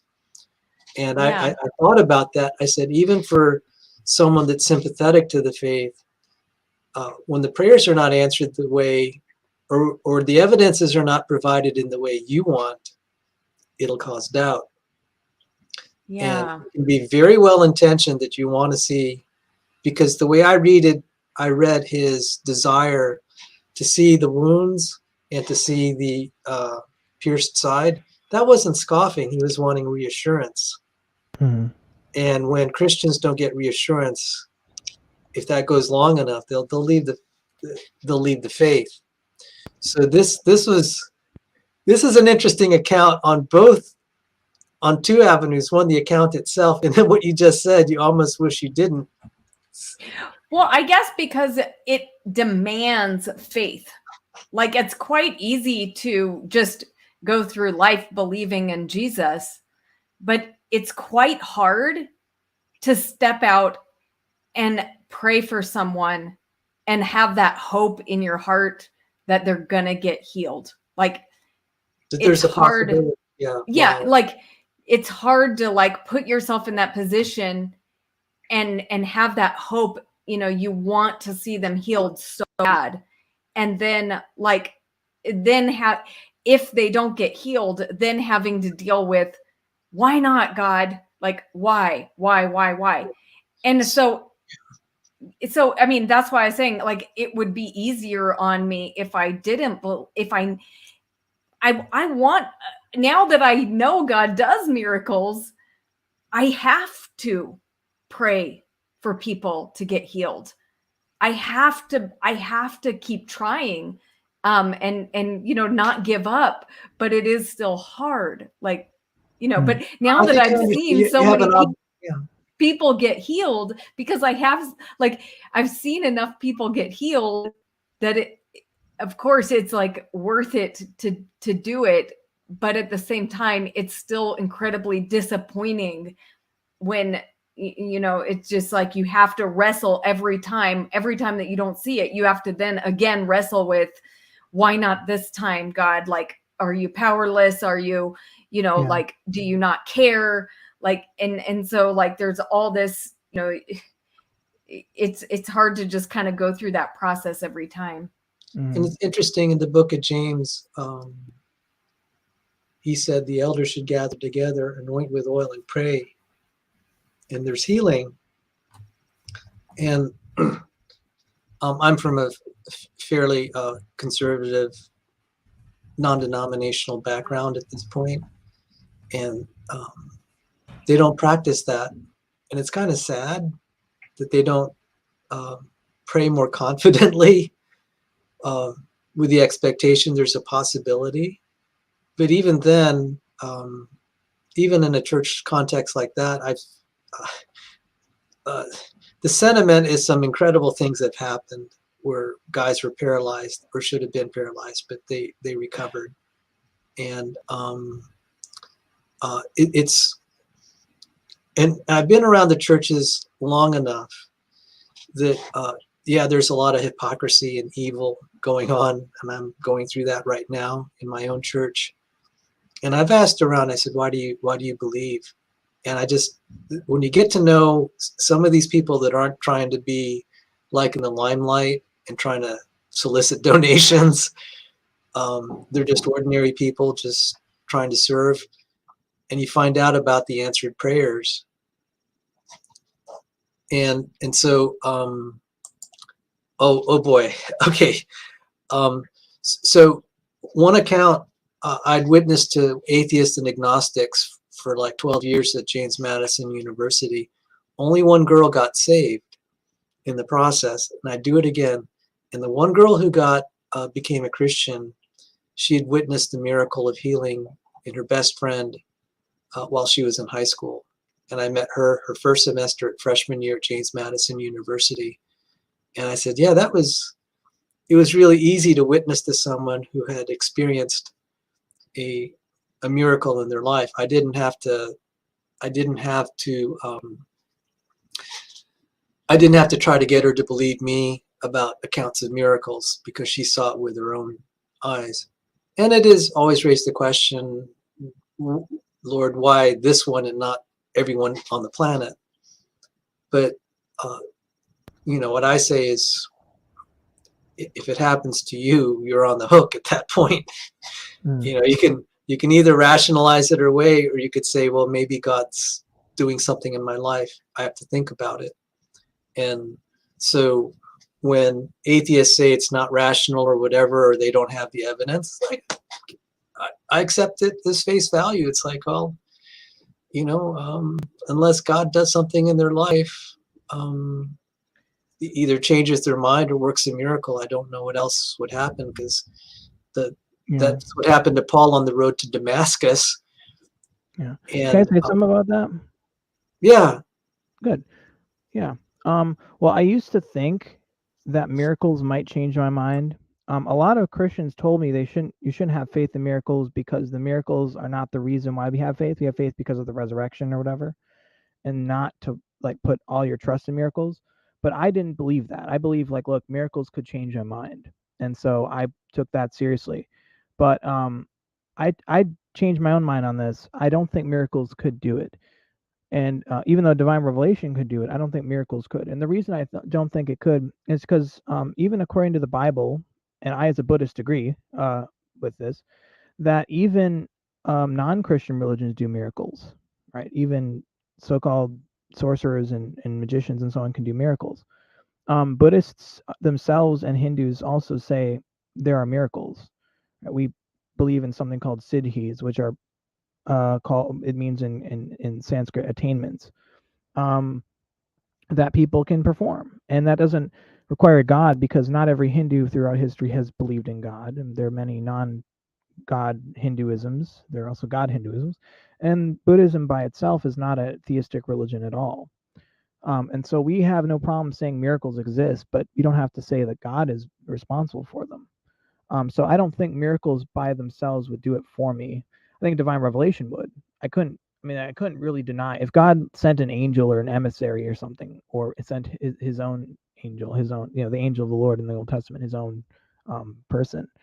I don't think I could really deny that.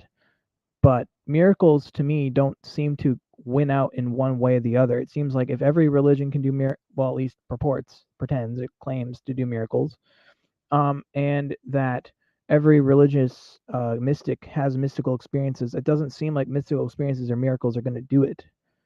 It just doesn't seem like they're good enough. There's a variety of views in the church about visions or whatever, or sensing the presence of God. I will say there's one testimony that's rather impressive. That's of James Tour. He worked for a Nobel Prize winning chemist. Have you ever seen his testimony? Yeah, I've watched a lot of his videos. Have you heard his testimony about how he became a Christian? I'm not because sure. I might have watched it. I wasn't as interested in his testimony as I was about his chemistry and anti-abiogenesis stuff. Well, the thing about the testimony was he was saying he is having a pornography issue in his life, and he was his first year at college, and then he started praying, and then he felt he was a Jewish guy, and he says he felt someone was in his room. He felt a presence in his room, and he didn't want to leave. He didn't want that presence to leave. And I found that really compelling for someone who's now a very respected scientist, that he would admit that happened in his life. And he said after that, he didn't have any, that pornography issue left his life. And also his friend noticed, he said, for the last 3 weeks, Jimmy, you haven't stopped smiling. You became a Christian, didn't you? And so when you talk about a divine revelation, I don't know all the details of that, but that happened to James Tour. Does that mean that everyone should believe his testimony? And I'm not saying that they should. Yeah.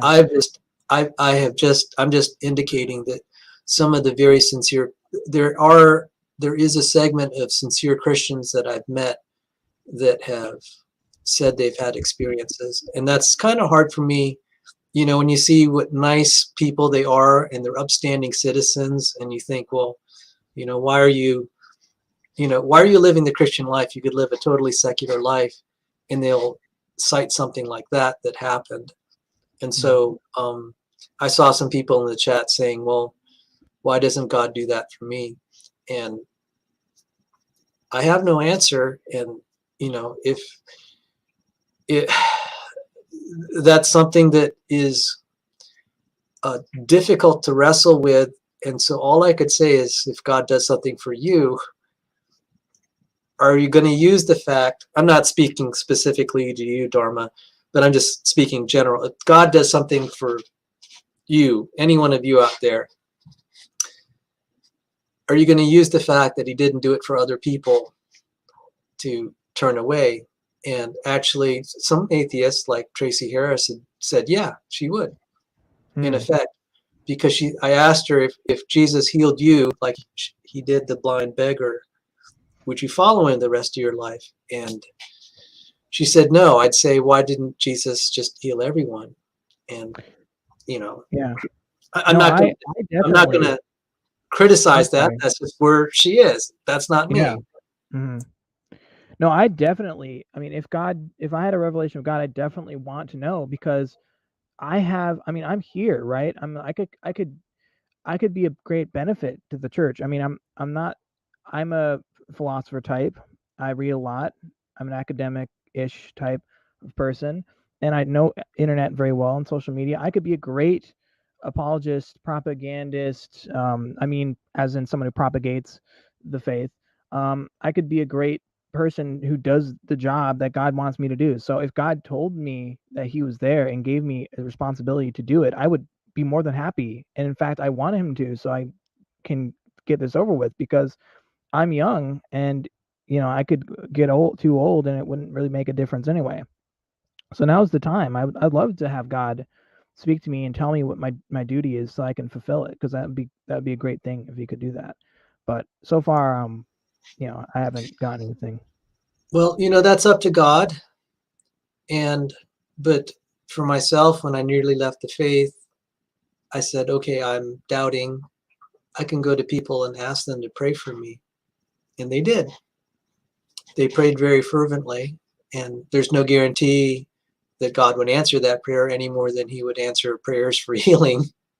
But it brought me back to the faith. I don't know that I would believe if people weren't praying for me.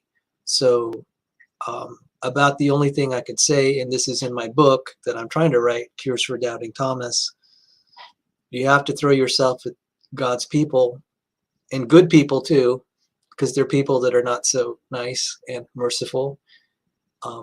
If you express your doubts in some circles, they'll start shaming you and accusing you and whatever. And that's not what the Bible teaches. It teaches that Christians are to be merciful to the doubters, and I would include the true seekers among those.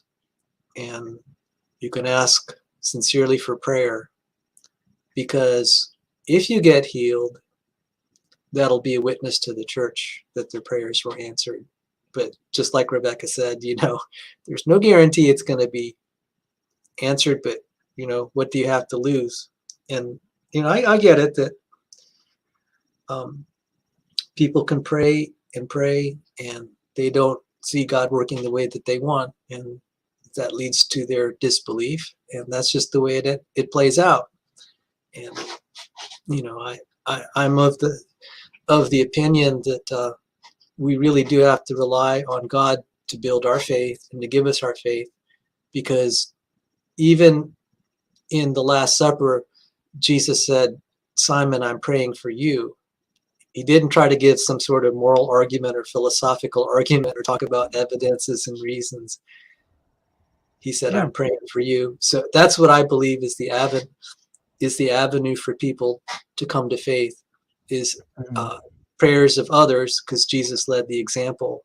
And you can at least do something proactively to get people to pray for you. And it's that simple it's as simple as asking. Yeah. And because when you ask, that means you're humbling yourself before God's people and before God. And I think God looks kindly on that. I don't, there's some people that are just really hardened atheists, and they have a relative that really loves them.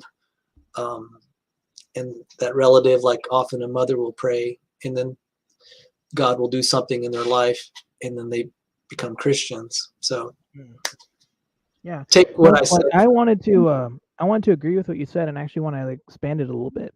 I think the idea that atheists want to ask for God to do something for them, and then they didn't get it the way that they wanted, so therefore they leave Christianity or whatever. I think that's totally ridiculous. I think that atheists shouldn't be asking that of God. Right. I had a Hindu guru who I was following for a while who said, look, God is a person, and you're not going to force a person to do something because you want it that way. You have to let the person decide freely. They're a free person. They can decide for themselves. And so if you ask God for something, you shouldn't expect God to do what you want necessarily. It's just ridiculous. That's not the reason why I left Christianity. But yeah, I think that certainly atheists who do that, that's completely the wrong approach. I think that you're entirely right about that. Well, that's very interesting you say that, because I asked some atheists, not all of them, what would make you believe? And they'll say, well, I'd like scientific evidence. And I'd ask, well, what would count as evidence? And they'll say something like on the order of an experiment. So then what I'll say, I'm just echoing what you're saying. So what I'll say then, so if you'll believe if you could run an experiment and God will show up as you prescribe. But if you can get God to show up the way you prescribe and perform miracles or do whatever, when you want, how many times you want, at that point you're equivalent to God. And so there's kind of a logical problem with that. So that's my way of echoing what you're saying in kind of my words. And yet, on the other hand, if something does happen to us, we're grateful. I'll point out the case of Patrick Glynn. He was an atheist, and he's going through a lot. He met a girl, and he met a girl, and he found himself saying thank you because she made him so happy. And then he began to realize, I'm saying being thankful to someone, and that led to him becoming a Christian. So it wasn't even something he was praying for. He was just feeling that there was something very incredible that happened and entered his life that seemed divine. And so to echo your point, maybe sometimes it's just something you didn't necessarily even pray for that will enter your life. And that's kind of what happened to Paul. So I guess what I'm saying is that I kind of understand the idea of praying and you don't get any confirmation that way. That can be evidence against, at a personal level, that God doesn't exist, that he's just like the gods of the pagans. So all this to say, I think for a lot of people, they ask, how can I believe? And it's like, well, God has to do something in your life. That's not much of an answer, but that's what I believe. God does something in your life, and I can't explain why he will give Paul a road to Damascus experience and not everyone else. But for myself, I just accept it is, that's the way it happens. And I can only speak for myself why I'm a Christian. I can't speak of why anyone else should be. Yeah, well, at this point, as a Buddhist and someone who's heavily influenced with Taoism, my position is kind of that even if God exists at this point, it's kind of just irrelevant to my life. I have a explanatory framework that explains the universe perfectly well, and I don't see if God entered in how that would make a big difference. but I'm still more than willing to accept it. So I'm not saying I'm not willing to accept it. I'm just saying from my perspective, I just don't need to accept it right now. Thank you so much for coming on and sharing your perspective. Me or Sal? It's so nice to actually get to know you a little bit. Oh, me? Yeah. No, I mean, I'd love to go on and share my perspective. I like talking to people. I just don't do it because usually opportunities don't come by, and because it's usually a lot more work to try to talk to people. I like listening more than talking. That's just kind of how I am. So cool. Thanks for coming on, Sal. And I want to go ahead and wrap it up because we're at like 2 hours and 40 minutes now. So yep. I'm going to have to get your book now, Rebecca. And I can look send at it to you. Yeah. Well, All we'll right, do a thank you trade. very When I much. get done with my book, I'll send you a free copy, and then I'm willing to accept you sending your book to me. I All want to right. give you. Thank you very much, Rebecca. Yeah. Thank you so much, Dharmakaya. Is that what you're going by now? It's my Discord name. Oh, okay, cool. Yep. All right. All right. Have a Bye-bye. good day, Thank you. everybody. Thanks for everybody who's been here. I didn't say hi to Gur. Jesse King, awesome. Thank you guys. Thanks for everybody who's been participating in the chat. Hope everybody has a great day. And come on tomorrow for Dr. Dan. Dr. Dan is going to be here tomorrow evening. So, Is this a biologist person? yeah, yes. Uh-huh. Dr. Dan is an evolutionary biologist, and he's going to talk to me about evolution. So, all right. Bye, everybody. Bye.